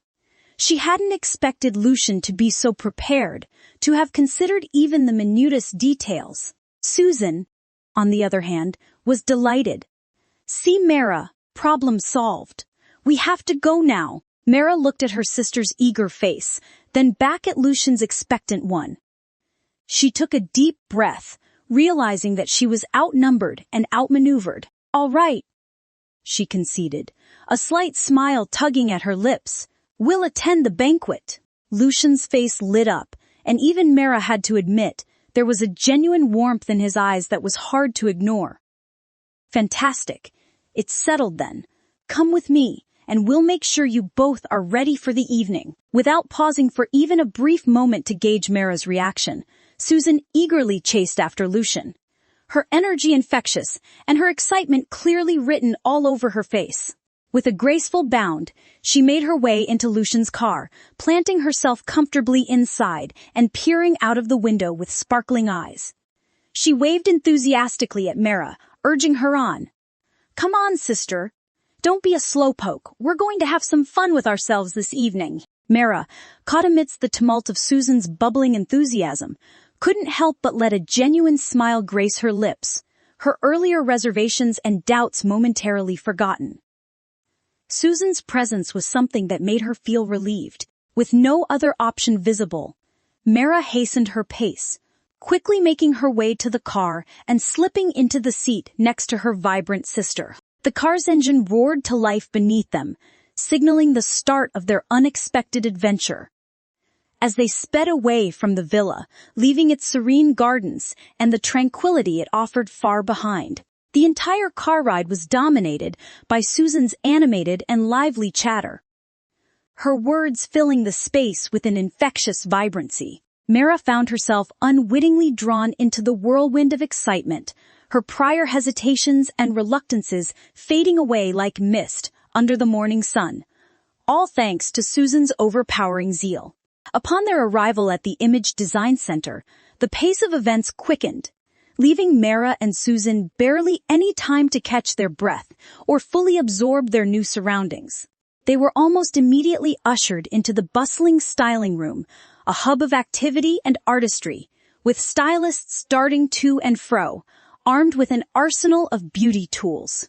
Suddenly, hands were upon Mara, guiding her with gentle yet insistent touches towards a plush styling chair positioned before a large, brightly lit mirror.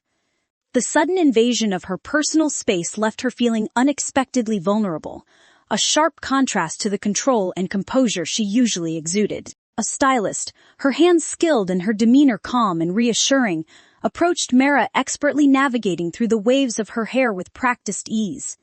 "You are in good hands, dear," she murmured soothingly, her voice barely audible above the hum of activity in the room. "We're here to make sure you look absolutely breathtaking for the banquet tonight." Mara's eyes flicked up to the mirror, catching glimpses of her transformation in progress. Her view was obstructed intermittently by the stylist working diligently around her, their focus unwavering as they applied makeup and styled her hair with meticulous care. This level of attention and artistry was something Mara was not accustomed to, a far cry from the simpler, more understated style she had donned during her time as Luna. Back then, the gatherings were intimate, the need for grandiosity non-existent. Such a shame. Despite her attempts to be a perfect Luna and a perfect wife, she couldn't become one. How pathetic was she? Memories of those simpler times washed over her as she sat there. A pang of nostalgia tugging at her heartstrings. She remembered how Lucian had always upheld his image as a proud, unmarried alpha. A facade that negated the need for such elaborate preparations. Times had indeed changed, and as Mara observed her transformation continue, she couldn't help but feel a surge of nostalgia, mingled with a burgeoning sense of anticipation for the evening ahead. After so many days she was here, but not as a Luna, but as herself. She felt lighter. Maybe it's time for her to let the staff pamper her, and she should just enjoy by shutting her thoughts. Finally, as the last stroke of the makeup brush was applied and the final pin secured in her hair, the stylists took a collective step back, affording Mara her first unobstructed view of her reflection. She stared, momentarily taken aback by the woman who stared back at her someday. Her features were enhanced to a stunning degree, her hair styled with precision and care, transforming her into a vision of elegance and grace. It was a version of herself she hardly recognized, yet couldn't help but admire. "Sister, you look absolutely incredible." Susan's voice, filled with awe and admiration, snapped Mara out of her trance. Turning, she was greeted by the sight of her sister, equally transformed and looking every bit as stunning. Mara's heart swelled with a mixture of gratitude, love, and newfound confidence. "And you, Susan, are a sight to behold." In that shared moment, they exchanged compliments with each other. Susan went on complimenting her. Mara blushed at her words. "It's really hard to handle this energy bundle." Mara felt a profound sense of readiness wash over her. The evening's uncertainties and challenges seemed less daunting with Susan by her side. She has the energy to make everything feel lighter than what it seemed to be. With Susan vanishing into her own world of fabrics and style, Mara found herself alone amidst a sea of high fashion, the stylist beside her radiating an infectious enthusiasm. The stylist, a seasoned professional in the world of fashion and glamour, sensed Mara's slight hesitancy and decided to guide her through the process with patience and a reassuring smile. "Miss Scylla, we have here a selection that encompasses the latest trends from the world's top designers. Each piece has been meticulously crafted, with attention paid to every stitch and seam." The stylist began, her voice smooth and calming as she delicately presented the garments to Mara. She unfolded the garments with great care, revealing a spectrum of colors, styles, and textures that seemed to dance in the bright lighting of the styling room. From luxurious silks and satins to intricate lace and delicate chiffon, the variety was both overwhelming and awe-inspiring. "Feel free to touch the fabrics, Miss Scylla. Notice the quality and the craftsmanship." The stylist encouraged, gently guiding Mara's hand to feel the different materials. Mara, her curiosity piqued, obliged. She allowed her fingertips to glide across the fabrics, feeling the coolness of silk, the delicacy of lace, and the richness of velvet. Each fabric told a story, and each design spoke of elegance and grace. "Take your time. We want to ensure that you find something that not only suits the occasion, but also makes you feel absolutely beautiful." the stylist assured her, her voice filled with sincerity. Encouraged by the stylist's words, Mara took a moment to truly look at each piece, imagining how they would look and feel on her body. She envisioned herself walking into the banquet, graceful and poised, her outfit a reflection of her inner elegance. After several moments of careful consideration, Mara's eyes landed on a gown that seemed to stand out amongst the rest. It was a masterpiece of design, the fabric a deep and enchanting hue, the cut elegant yet modern. It was a dress that promised to turn heads, a dress that spoke of strength and femininity. "This one," Mara said, her voice stronger now, a hint of excitement breaking through. She reached out to take the dress, her hands steady as she held the fabric in her grasp. "A marvelous choice, Miss Scylla. This dress is one of our finest pieces. I have no doubt that you will look absolutely breathtaking in it," the stylist exclaimed, her eyes sparkling with approval. "The fitting room is just over there. Take all the time you need." With a gracious nod, Mara made her way to the fitting room, her heart beating with anticipation. She could feel the weight of the dress in her arms, the promise of transformation that it held. The gown Mara had selected was a masterpiece of intricate design and luxurious fabrics. It was breathtaking, but as she tried to navigate the complex layers and fastenings, she realized that she was in need of assistance. The gown, with its elaborate embellishments and delicate details, required a careful and knowledgeable touch to be properly worn. Mara tried to wear it, but she couldn't do it without assistance. She wondered if she should change it or go with another one. Or maybe she should call for assistance. Such a beautiful dress, she loved wearing this one. She decided to call a stylist, but remembered that the stylist went to check on her sister. She sighed at the realization. Just then, she heard some footsteps. Hearing footsteps approaching, Mara assumed it was the stylist returning to assist her.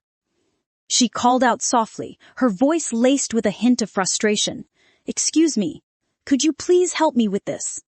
I'm having a bit of trouble." As she asked for help, she waited for someone to respond. She opened her fitting room door a bit to let the stylist enter.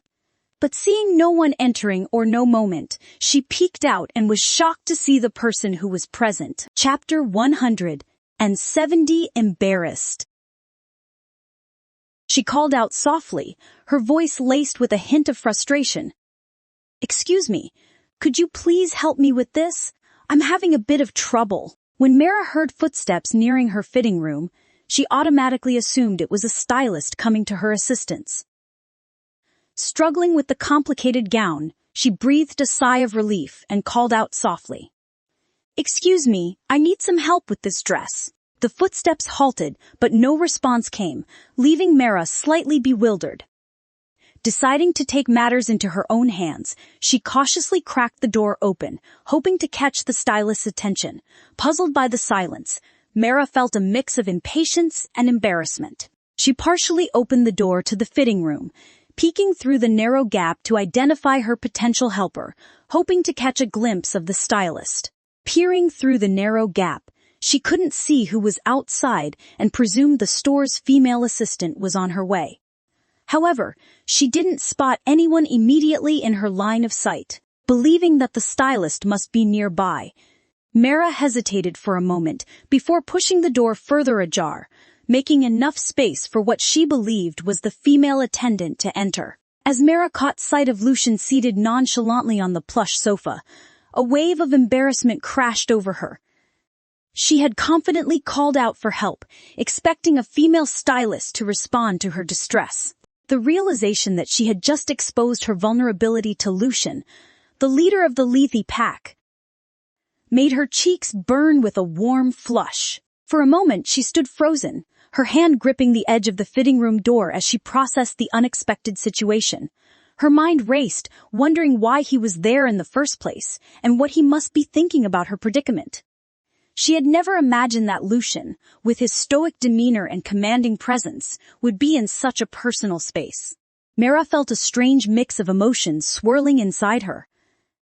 There was embarrassment, certainly, but also a hint of confusion and surprise. She had always seen Lucian as someone who maintained a respectable distance, and this unexpected encounter shattered that image. Her embarrassment deepened as she realized that she had inadvertently opened the door wide enough for him to catch a glimpse of her in the partially fastened gown. The dress, with its intricate design, left little to the imagination, and the thought of Lucian witnessing her in such a state made her heart race with mortification. With a quick intake of breath, Mara composed herself, closing the fitting room door with a soft click. She leaned back against it, taking a moment to collect her thoughts and steady her racing heart. She told herself that it was just an unfortunate coincidence, that Lucian had probably not thought much of it. But no matter how much she tried to rationalize the situation, she couldn't shake off the embarrassment that clung to her like a second skin. She felt vulnerable, exposed in a way she had never been before. In front of Lucian, Mara took a few deep breaths, trying to shake off the uneasy feeling. She told herself that she needed to focus, that she had an evening to prepare for, and no time to dwell on embarrassing encounters. With a final glance at her reflection, she adjusted the gown, making sure it sat perfectly on her frame. Steeling herself for what was to come, Mara opened the fitting room door once again, stepping out with as much grace and poise as she could muster. She was determined not to let this unexpected moment of vulnerability affect her evening. She had a banquet to attend, and she would face it with her head held high. Embarrassment be damned. Chapter 1, 71, Ripped Drive ES. In the seclusion of the fitting room, Mara's cheeks flushed a deep shade of crimson as the gravity of her situation fully dawned on her. A hot wave of embarrassment washed over her as she replayed the scenario in her head, berating herself for her lack of awareness and the forwardness of her request for help. Her mind was a whirlwind of anxious thoughts, wondering who had heard her vulnerable call for assistance. Desperation clawed at her as she attempted to regain control over the situation. With trembling hands, she fumbled with the gown, attempting to zip it up herself. The gown, intricate in its design, proved to be a formidable challenge, especially given her current state. Pregnant and slightly swollen, Mara found that the gown was a tad too tight, clinging to her in all the wrong places. "Oh, come on!" she muttered under her breath, her frustration mounting as the zipper refused to budge. She angled her body, trying to get a better look in the mirror, but the awkward position only made matters worse. And then it happened. A sharp, tearing sound cut through the room, and Mara's heart sank. She looked down in horror to find that the zipper had given way, leaving a noticeable gap in the fabric. Panic surged through her veins as she realized the gravity of what had just happened. "No, no, no," she whispered, her voice laced with desperation. "This can't be happening." Mara's mind raced as she frantically searched for a solution to her predicament. The torn gown was a glaring issue, and she knew she couldn't face anyone, let alone attend a banquet in such a state. The thought of asking Lucian for help was out of the question. The sheer embarrassment of the situation made it impossible for her to even consider it. She took a deep breath, trying to steady her trembling hands and calm her racing heart. Her eyes scanned the room, landing on her cell phone that lay on a small table nearby. A spark of hope ignited within her as she realized that she could call Susan for help. Carefully, she picked up the phone, her fingers hastily dialing Susan's number. She held her breath, praying that Susan would pick up quickly. "Susan, it's Mara," she whispered into the phone, her voice laced with urgency. "I need your help. I'm in the fitting room, and I've torn the gown." She tried to keep her voice as low as possible, not wanting Lucian or anyone else to overhear her plight. However, this made it difficult for Susan to hear her clearly. "Mara? What's wrong? I can barely hear you." Susan's voice came through, confused and filled with concern. "Susan, please, just come to the fitting room. I'm in trouble," Mara pleaded, her voice still a hushed whisper. "What, Mara? I can't understand you." "Are you okay?" Susan asked, her voice rising with worry. Mara felt a lump forming in her throat as the reality of the situation hit her. She was stuck, unable to properly communicate her need for help. "Please just hurry," Mara whispered, a hint of desperation creeping into her voice. She ended the call, her heart pounding in her chest as she waited, hoping that Susan had understood enough to come to her aid. Minutes passed like hours as Mara stood in the fitting room, her mind racing with worst-case scenarios. What if Susan couldn't find her? What if Lucian heard her and came to check on her? The situation was overwhelming, and Mara felt very embarrassed now.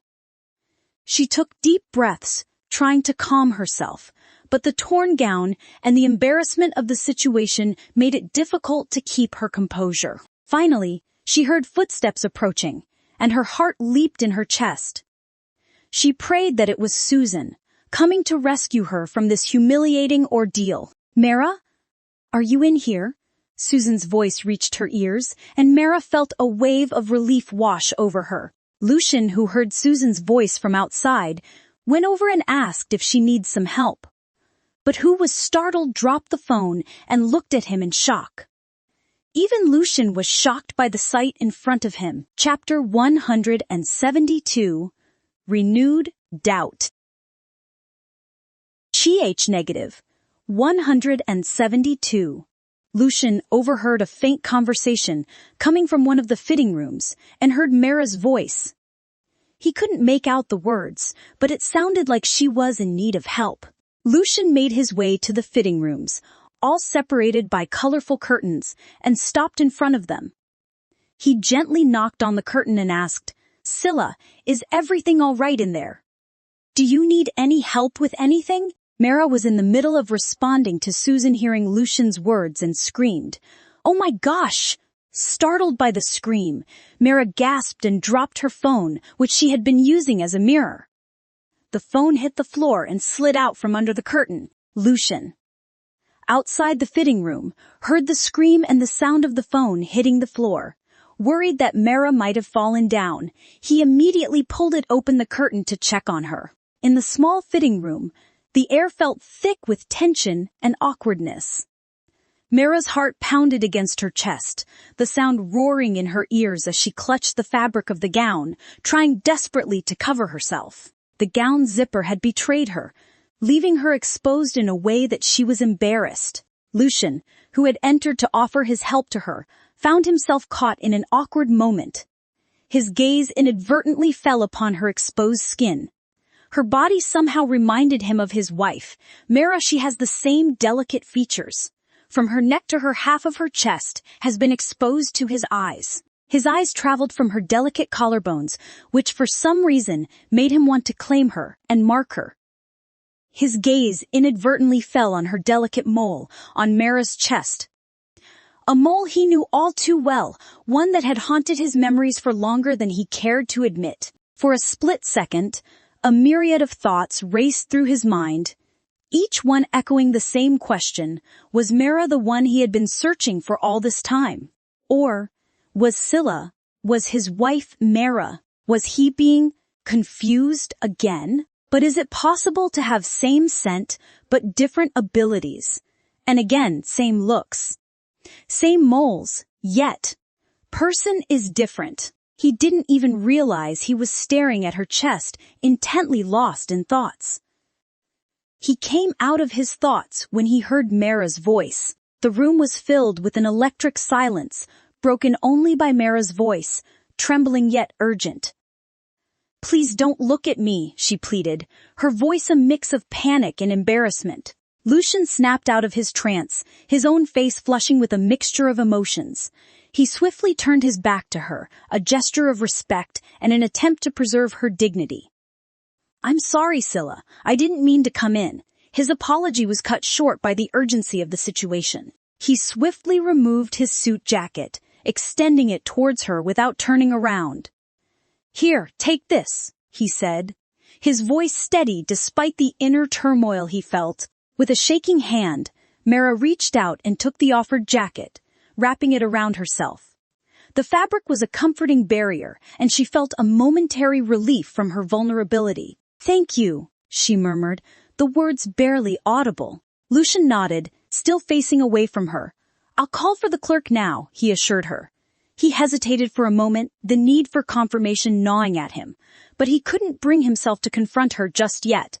Not when she was in such a state. He took a few steps towards the door and paused, his hand hovering over the handle. He knew he had to give voice to the suspicion that was tightening his chest. But now was not the time. Lucian stepped out of the room, making his way to find the clerk, while Mara was left to collect herself. The weight of the upcoming conversation pressing down on her. Chapter 173. The Venue. -. 173. Miss Ylva, I am here at your request. May I come in to assist you? Mara heard the clerk's voice. She felt like she heard the voice of a savior. Oh, please, come in. Mara said it immediately. The calm after the storm settled over the fitting room as the clerk, a woman with a practiced smile and a soothing presence, quickly came to Mara's rescue. With an apologetic tilt of her head, she ushered Mara into another room, promising a swift remedy to the unfortunate situation. Miss Ylva, let's move to the other room, Mara nodded. They both walked into the other room with Lucian's jacket over Mara's shoulders. Let's find you something that makes you feel both comfortable and stunning, the clerk said with gentle assurance. She returned promptly with a selection of dresses, each one more beautiful than the last, all chosen to complement Mara's figure and the delicate situation of her pregnancy. Mara's fingers brushed over the fabrics, her eyes settling on a gown that radiated elegance and ease, a stark contrast to the one that had failed her moments before. Slipping into it, she felt her confidence returning as the dress hugged her form perfectly, needing no intricate fastenings or adjustments. The cloth near her stomach was loose, which made her stomach breathe some air. As she looked into her mirror, she felt beautiful after a long while. She hasn't been this pampered. Yes, her body was pampered when her introduction ceremony was happening, but she has done her makeup. Not the body pampering like massages and other things. This one suits me, Mara said with a smile. Yes, Miss Ylva. It gives you the look of a not-so-grand yet elegant and center of attraction look. The clerk complimented, and given that your skin was plumper and a little rosy naturally, this made the light makeup just highlight your face beautifully, clerk added.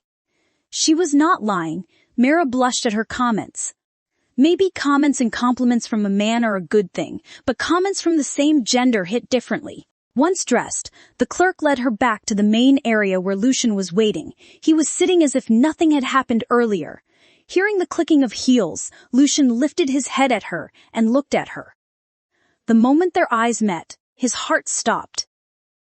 He suddenly felt like he was seeing Mara, who was standing at the altar on their wedding day. She is beautiful, Lucian heard his wolf Emerald say. Don't forget. She is not Mara, Lucian reminded. Even if she is Mara, it doesn't matter, Emerald said. Why? Lucian asked, not liking Emerald's words. Because we have a mate, Emerald reminded him. I don't want her, Lucian said. The one you wanted is no longer alive, Emerald said. She might be. Lucian dragged his words. Oh, please. The woman in front of us was not the woman we married. She has no mark that belongs to us. She could never be our mate, Emerald said, bursting the bubble of Lucian. Lucian wanted to retort something, but he had nothing to say. When he saw the clerk and Mara standing together, he realized they were waiting for him to say something to them. That's a nice dress, Lucian said. Yes, I liked it too. We will take this, Mara said to the clerk. Please, follow me to the payment desk, the clerk said, and guided them. Before she could pay it on her own, Lucian beat her in the game and handed his card to the clerk. I'll pay for the dresses later, she said, her tone firm yet gracious. Lucian stayed silent and said nothing. Mara knew, which meant he didn't care about it. Soon after Susan emerged from another fitting room, her transformation was complete. She twirled in front of them, her eyes seeking their approval. How do I look? She beamed, her spirit untouched by the earlier mishap. "You look wonderful, Susan," Mara complimented, her spirits lifted by her sister's joy. Lucian simply nodded. A soft perfect, the only word he offered. But it was enough to send Susan's happiness soaring. The trio left the Image Design Center, with the afternoon's chaos behind them, stepping out into the fading sunlight. The car ride to the pack house was filled with easy chatter, with Susan's excitement covering any lingering awkwardness between Mara and Lucian. As the pack house came into view, a stately structure lit by the warm glow of the evening. The pack house was the venue for the banquet. Chapter 174. The Banquet. -. 174. Mara and Susan walked into the venue, followed by Lucian. As they entered, they noticed the buzz. The packed house was alight with activity, with the chatter of voices and the clink of glasses creating a symphony of celebration. To Lucian's words, the party might have been considered small by Lethe pack standards. But to Mara, stepping into the grand hall felt like walking onto the stage of a grand opera. The room buzzed with the energy of new and familiar faces, some marked with the deep lines of high rank and others with the eager smoothness of the up-and-coming within the pack's hierarchy. Mara's entrance, flanked by Susan and Lucian, did not go unnoticed. A ripple of reactions spread through the crowd as she moved forward. There were gasps, hands that flew to mouths in shock, and eyes that widened in disbelief. Underneath the hum of the party, an undercurrent of whispers swirled, stirring the air with words of wonder and murmurs of mystery. "Oh my God, I can't believe this. I thought she is dead." Was she the reason for the Luna ceremony breakage? No wonder. Our alpha seemed to be lost these days. I don't get it. Why this weak Omega is back now. UFF. I never thought this would happen. Did she fool us all these days? No way. She is coming back now again. Or was she here for revenge? But our alpha's mate is pregnant now. The timing is too messed up. Or was she a ghost? Oh God! Was she here to break two true mates? Whispers rang around. Mara just didn't care about them. She knew the voices too well, and the faces too. Among the faces, there were those that Mara recognized, individuals she had encountered before the calamity that had seemingly claimed her life. Their eyes met hers, and in them she saw a mirror of her own past confusion and disbelief. Mara just sighed in her heart. Even she would be hell-shocked if she saw someone who is dead coming in front of you all alive and kicking. Just then, Camila approached them with the grace and confidence of one of the people who held a high place in the pack's social order. Her posture was upright, and her stride was measured, a clear sign of her comfort and familiarity with the crowd she wielded. As a ballet dancer, elegance and familiarity with the crowd made the way she dealt with them just a piece of cake for her. Mara has to agree that Camila was really thick-skinned. If it was another woman who was rejected at the Luna ceremony like that, they would not be able to stand in front of them with their heads high. And the fact that Camila recovered from her loss very quickly was highly applaudable to Mara. Well, she needs to recover without sulking. After all, Lucian seemed to behave weirdly. This ever-so-cunning Camila must have caught on to it. No wonder. She was not complaining and sulking like before. Mara saw a split second of malice-filled look on her face when her eyes met with Camila, but as she neared Lucian, there was a subtle shift in her demeanor and expressions. Her eyes softened, and her lips curled in a big smile meant for him alone. It was a practiced, almost perfect display of intimacy, one that did not quite reach the coolness of her gaze. She slipped her hand into Lucian's with a fluid motion that suggested possession more than a partnership, a silent reassertion of her status, and a reminder to all of those who stood by his side. Especially Mara. She gave a triumphant look to Mara as if saying, "You can't have him." Mara said nothing, and just yawned, covering her mouth with the back of her hand. Chapter 175. The verbal battle. Camila gave a triumphant look to Mara as if saying, "You can't have him." Mara said nothing and just yawned, covering her mouth with the back of her hand. "Lucian," she greeted, her voice a melody that played well in the ears of the pack. "I'm glad to see the evening is going well." Lucian said nothing.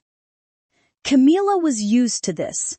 It's great that he didn't take his hand back from hers. With her mission accomplished, Camila turned her attention to Mara, her smile unwavering, though the air around them seemed to grow charged. "Scylla, it is a pleasure to see you here among us," she said, her voice as smooth as honey, yet with a sharpness hidden beneath. Mara knew Camila was feeling everything apart from pleasure. "We have organized some entertainment, a game of sorts later in the evening. It's a pack tradition to encourage bonding and light-hearted competition. I would be delighted if you would join us," Camila continued. Mara, sensing the dual edge in Camila's invitation, knew that this game was anything but fun. "I'm honored by the invitation, Camila. It's been a long time since I've participated in pack festivities." "I will join it," Mara replied, her tone neutral yet polite. She knew Camila would play a victim card and make it seem like Mara was bullying her. Instead, it would be better for her to accept her invitation and see what it was. "That's great. It's a simple game but incredibly fun," Camila insisted, her eyes locking onto Mara's, searching for a reaction. Mara learned one thing from past experiences. Never ever give satisfaction to bullies or mean people by giving a reaction. It would boost their ego and make them want to bully them more. Giving the opposite reaction or not reacting at all makes them uninterested in them. Mara just didn't give the reaction that Camila asked, irritating her. Lucian observed the exchange, his gaze shifting between the two women. His silence was a canvas, allowing the others to paint their intentions without his immediate influence. Susan chimed in with a light laugh, hoping to ease the tension that seemed to be threading itself between the lines of dialogue. "I am sure Scylla will be the star of any game you've planned. She has a way of surprising us all." Susan knew this woman was the one who tried to kill her sister back then, even though she was trying to act like a peacemaker. In fact, she was telling that bitch, "My sister can win anything. You will never be able to beat her." Susan's eyes were screaming, "Oh, just you wait, bitch." Mara knew what was going on inside her sister's head, but she didn't say it. She could hear her words as Susan was screaming them in her head by mind link. Camila's smile remained, though her eyes narrowed almost imperceptibly. "Indeed," she agreed. "Surprises seemed to be a theme of the evening then. Since the lady of the glitter pack said it, we all shall wait," Camila said loudly. The undercurrent of rivalry was not lost on those who overheard the conversation. They watched, intrigued by the dynamic unfolding before them. Mara, for her part, remained outwardly unruffled by the thinly veiled power play. "I look forward to it," Mara stated, and with a courteous nod to Camila, she subtly reclaimed the space around her, stepping back into the flow of the party. Lucian, releasing Camila's hand, gave a subtle nod of acknowledgement, his face an enigma as he followed Mara's lead, leaving Camila to ponder the evening's newfound complexities. "Oh, my bad. I didn't introduce my guest to the pack." "Allow me to rectify it," Camila said. Mara said nothing but smiled. She knew why Camila was doing this. Camila couldn't stand someone reminding her about Mara that night when there was a look alike of her standing in front of her. She doesn't want anyone to ship a woman with her mate, and definitely not Scylla. She can't stand that. Even Maya, her wolf, agreed with her. "Ladies and gentlemen, I hope you all have a great evening," Camila started. She could see the confused expressions of the people standing down there. Murmurs rang in the background, seeing Camila and Mara talking so closely. Many were confused, and some were really curious about it. "Let me introduce an exciting guest today. That is, Scylla Yulva, the long-lost daughter of the Glitter Pack. Today, She is here to grace us with her presence. Let's show our pack customs. Food.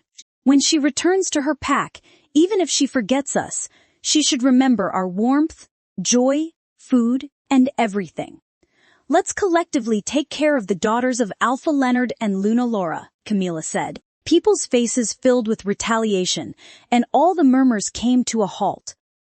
They realized it was not Mara, but someone who looked like Mara. They almost made a mistake and offended the glitter pack. Camilla was happy with what she did. She liked these reactions. How could she stand someone being shipped with her mate? Now, she again gained more points in the pack's eyes by being cordial with the enemy pack daughters. Whether the person in front of her was Mara or not, it doesn't matter anymore, because she can handle her, and the pack was on her side. If worse comes to the worse, she would kill her. If she could kill Mara, she could kill her look alike too. Also, the game she planned. If it goes as she planned, Scylla and her sister would leave the pack tomorrow by this time. Camilla had been waiting for Lucian from the morning to attend the banquet together with him. But she had no news about him from the morning. She was worried that he would not attend the banquet. From the pack beta, she came to know he would arrive late and was asked to entertain the guests. But then, she saw Scylla being accompanied by Lucian to the venue. And something stirred within her. Even her wolf, Maya, didn't like this. I want to snap her neck, Maya said to Camilla. I wish too, Camilla agreed. The wolf consciousness, with a territorial ferocity that was hard to quell, was stirring hard inside her. The longer her wolf, Maya, watched them, and the way Lucian was treating her with his gentle behavior made Maya further angry. Maya howled in anger. Camilla felt the howl reverberating through her bones, Maya's voice a resonant echo demanding action against the interloper who dared encroach upon what she saw as her rightful place by Lucian's side. Camilla, the voice of her inner wolf Maya, growled with a ferocity that demanded her attention. I hate her wolf! The intensity of her wolf's animosity towards Scylla was potent, sending a visceral shiver down Camilla's spine. It took a concentrated effort to maintain the poised mask of Luna she presented to the world, to suppress the seething rage that threatened to spill forth. Even I, her wolf scent, I hate it, Camilla growled. She hated women with more power than her, and she hated Mara's wolf scent too. That scent was the remainder of her mate spending time with Mara rather than her. She hated this woman and her wolf. Mara's wolf was the only wolf that cornered Camilla. Maybe the fear of being cornered made her feel repulsed. Camilla hated Mara and her wolf. Her wolf, Ruby, made Camilla sick to her bones. Camilla's eyes followed Scylla's movements across the room, her inner turmoil simmering just beneath the surface. After all, she has to show who the boss is to Scylla. She just can't let her mere presence affect her and make her lose composure. Within her, Maya paced, a growl threading through her mental snarls, aching to snap Scylla's neck and see her struggle to live. But Camilla knew that was not the way to win the game at hand. She would have to be strategic and execute it perfectly without a flaw, and she meticulously crafted it to garner the outcome she so desired. With practiced ease, she suppressed the violent urges of her wolf, channeling the anger into a cool resolve. She can't let Maya take over and create a mess. Yes, Maya was too strong to control these days, which made it hard for Camilla to control her. But she shouldn't let her do it tonight or in the future. She would be a Luna.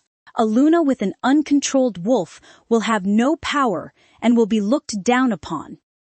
She has to calm the monster inside her. Maya, patience, she coaxed internally, her mind a secure channel for communication with her lupine spirit. Tonite, we will not lash out. Instead, we'll weave her downfall with subtlety. She will not see it coming. Maya's growls dimmed, replaced by a low anticipatory purr. The promise of a cunning hunt was as satisfying as the bloodlust, perhaps even more so. Yes, Maya relented. We are the hunters in the shadows. We strike not with claw but with guile. Assured of her wolf's cooperation, Camilla glided across the floor with grace, her gaze fixed on Lucian. He was the key to her plans, and she would not let him slip through her fingers again, and he was her mate, her ticket to luxury, power, and everything. She was obsessed with him. She can't let him go. As she approached, she allowed a serene smile to play upon her lips, the picture of the Luna she aspired to become. As the most beautiful ballet dancer in the world, her beauty was something praised all over when the fake smile played over Camilla's lips. Some were dazzled by her smile. Some looked at her with pure lust, admiration, and many other things. Their gazes boosted her ego. My charm never faded. But I only belonged to Lucian, she thought to herself. Lucian! She greeted him, her voice a melody of warmth and false affection. This evening is enchanting, don't you agree? She placed her arm over his, showing her territory over him to Scylla and everyone. Lucian stayed silent instead of answering her. Camilla knew that even though the Luna ceremony didn't happen, he wouldn't kick her out. They released to the press that she was pregnant. Only she and he knew about her fake pregnancy, not the world. So Lucian will not kick her out of the house. Till then she has time. She will use the time and make Lucian fall for her again. Also, she will deal with this Scylla with a bad-scented wolf in the meantime and get rid of a potential threat. Her eyes narrowed into vicious slits. Scylla looked like a hideous viper at that moment. Scylla could understand that this woman planned something to embarrass her and target her. Mira was not afraid of Camilla. She will deal with her head. The night grew with the two women occupied with their own plans and thoughts. Lucian was unaware of everything. Like a fool, Camilla clenched her fists, trying to mask the seething jealousy that threatened to consume her as she watched Scylla saunter into the room, her every movement exuding confidence and grace. The way Scylla's glossy hair cascaded down her back in perfect waves, and her face radiated with a natural glow. As a ballet dancer, she knew how much makeup one has put on. She could say that Mira applied very little makeup. It was impossible for Camilla to ignore the pang of envy that twisted in her gut, knowing that it was Lucian who took her and got her transformed into such a stunning lady. As Scylla stood beside her, Camilla forced herself to wear a polite smile, masking the bitterness that festered beneath the surface. She had to maintain the facade, even though every fiber of her being screamed in protest. It was essential to keep up appearances, to bide her time until the perfect opportunity presented itself. How long do we have to do this? Her wolf Maya growled in her head. Her patience was thinning again. Camilla observed Scylla from afar, studying her every gesture and expression. Some more minutes. Our plan will come into action.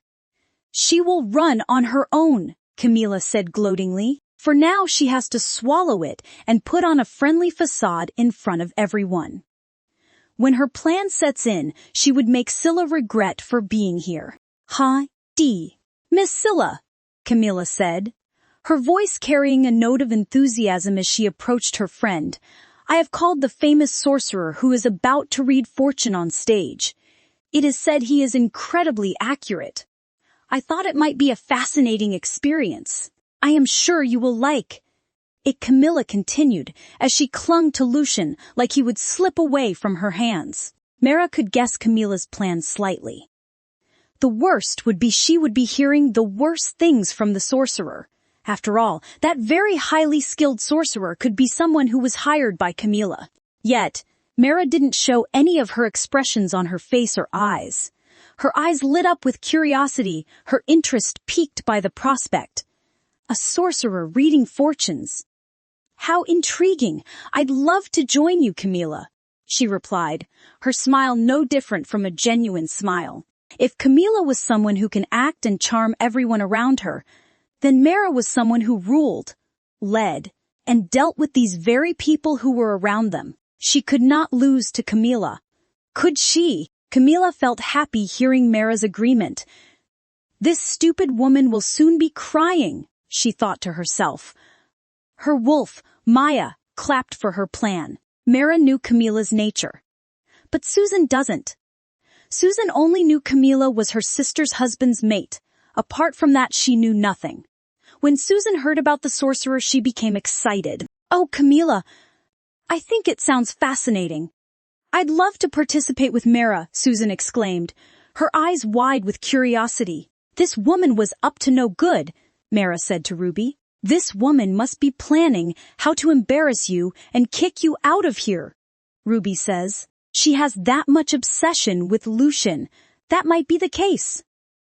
Mara responded, "She thinks every woman dies to be with this man, but only if she and any other woman knew."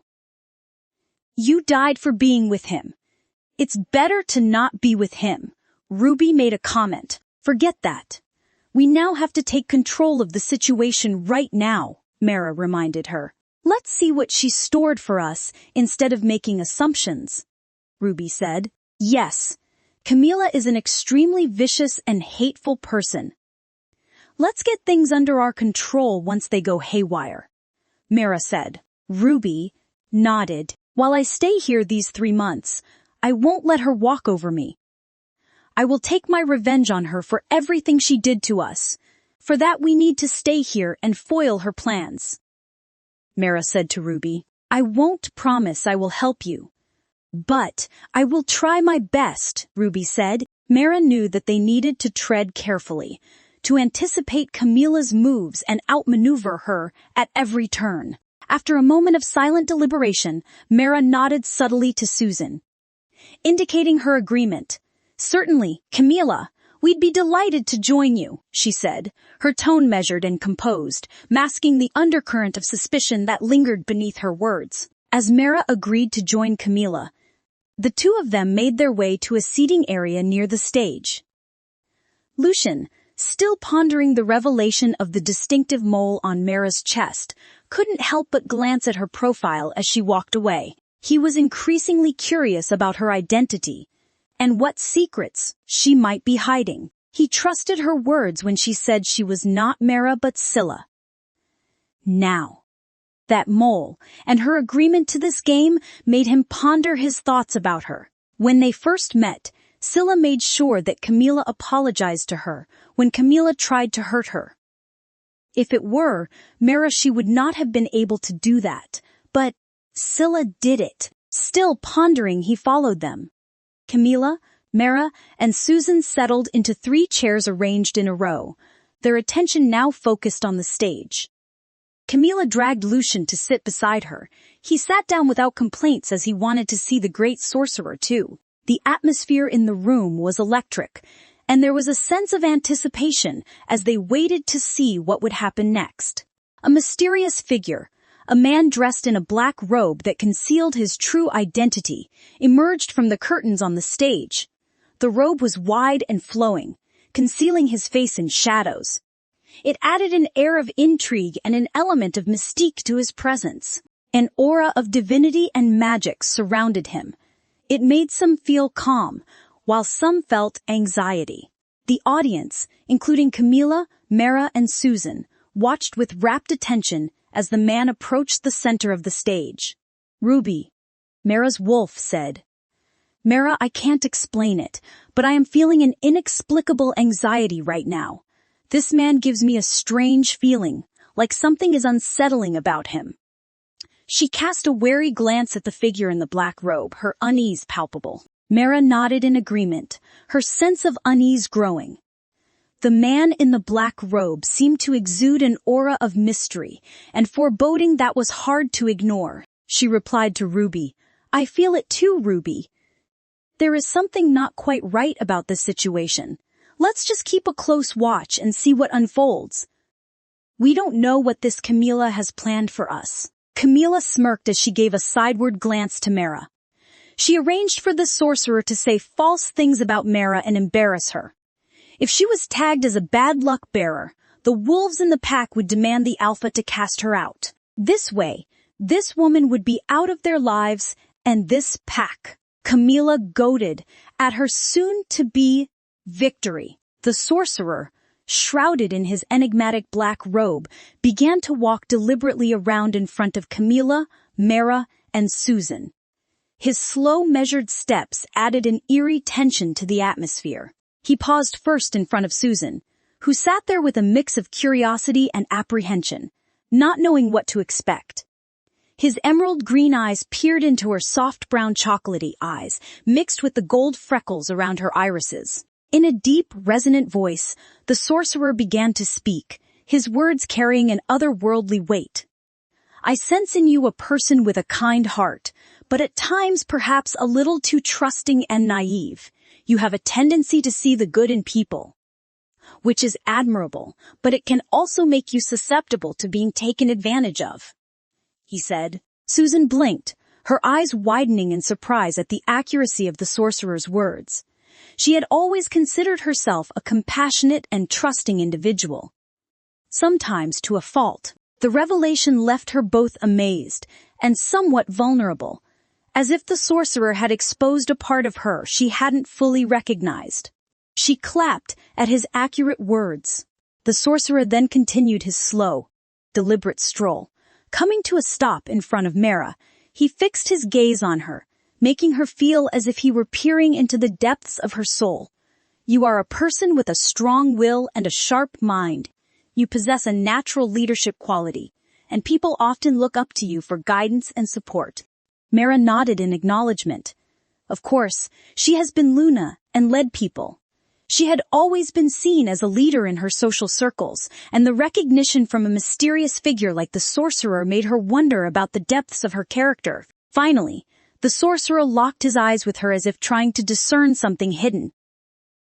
You have a mysterious aura about you, as if you hold many secrets. You are a person who observes, who is perceptive, and who may not always reveal everything about yourself.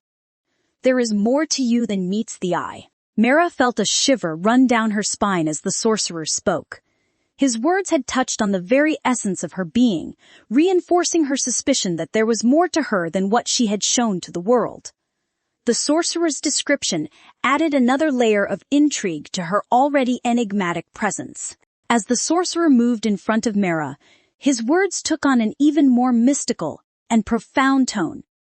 He peered into her eyes, his gaze unyielding, as if trying to uncover the deepest secrets of her being.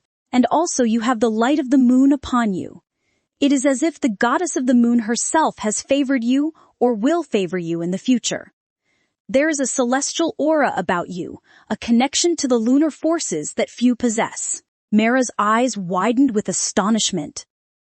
The description by the sorcerer was unlike anything she had ever heard. She felt a chill run down her spine as she contemplated the idea of being touched by the divine, as if the very heavens had a special purpose for her. But the sorcerer's revelations didn't end there. He continued with a statement that sent shockwaves through Mara and Ruby. It seems, he said, his voice low and mysterious, that you are pregnant with something right now. Mara's heart skipped a beat, and Ruby's eyes widened in shock. It was as if the sorcerer had unearthed a deeply hidden secret that they had not shared with anyone. Mara was indeed expecting a child, but she had kept it a closely guarded secret, not even revealing it to her friends. Only her mother knew, not anyone. Looks like this sorcerer was really up to something. Since he knew it, would he do something to her child upon Camilla's instructions? Mara's mind raced with a mix of emotions, from astonishment to a twinge of fear. How could this sorcerer know such an intimate detail about her life? It was a revelation that left her feeling vulnerable and exposed. Ruby, her wolf, couldn't conceal her horror at the sorcerer's revelation.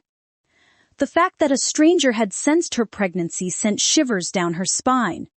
She said, "This is beyond eerie. Mara, how could he possibly know about your pregnancy?" Mara, still in shock, could only shake her head in response.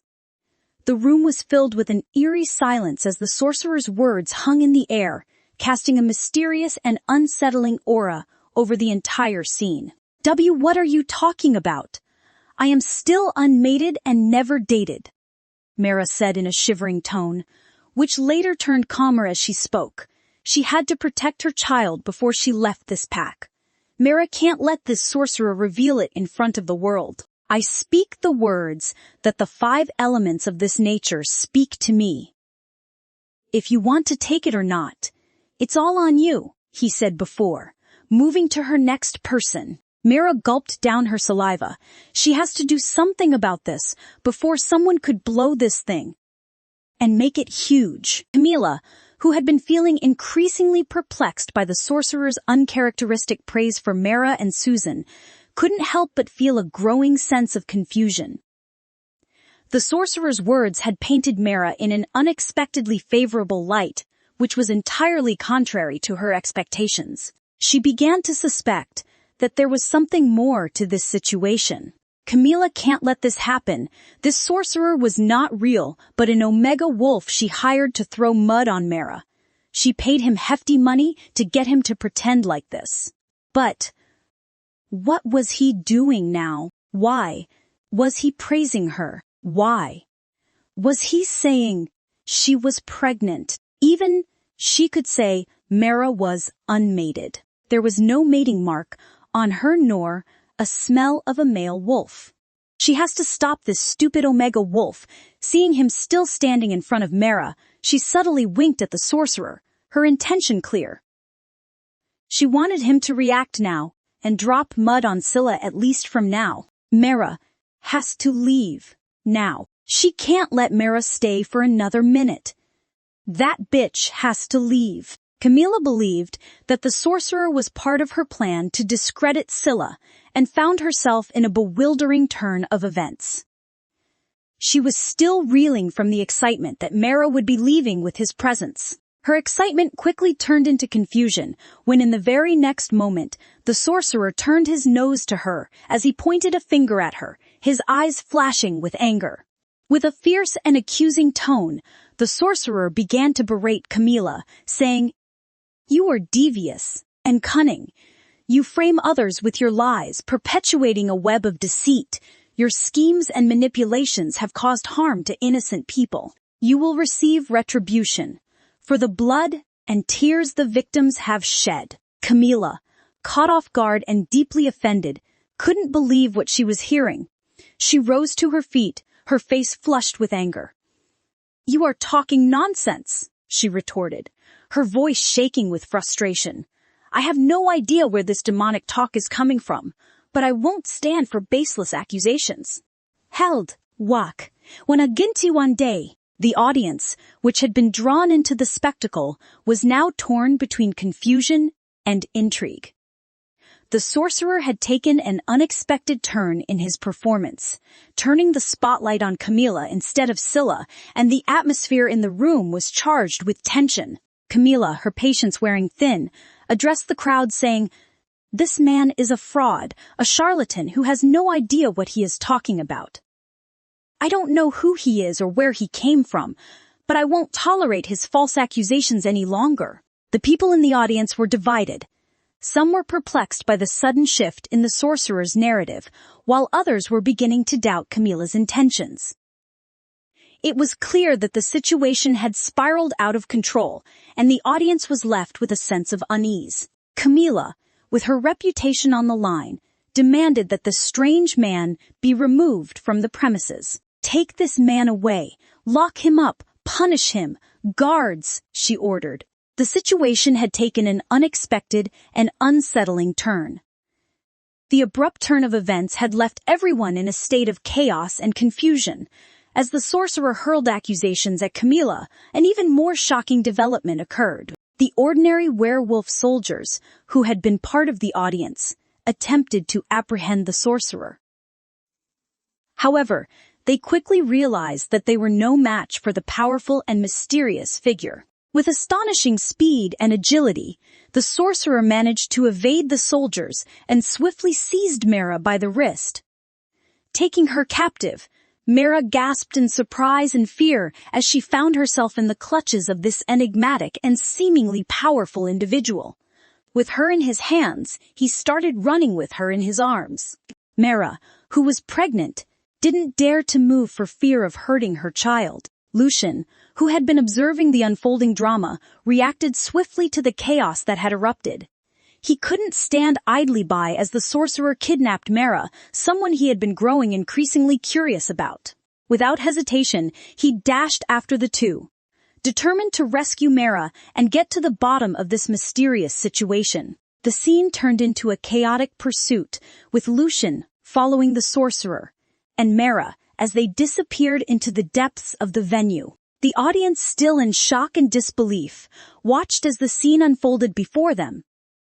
Torn between fear for Mara and confusion about the true nature of the sorcerer's intentions. Everyone was tensed with Mara being kidnapped, because Mara was the daughter of the Glitter Pack and a peacemaker between the two packs. Her protection and presence mean no wars and nothing. Her being kidnapped means it could mean war, death, and many more. The council members and the pack members were tensed at the situation that took place. Lucian's heart raced as he navigated through the labyrinthine passages of the venue, desperate to catch up with the sorcerer and free Mara from his grasp. The stakes were high, and the outcome remained uncertain as he embarked on a perilous chase that would lead to answers and potentially even more mysteries.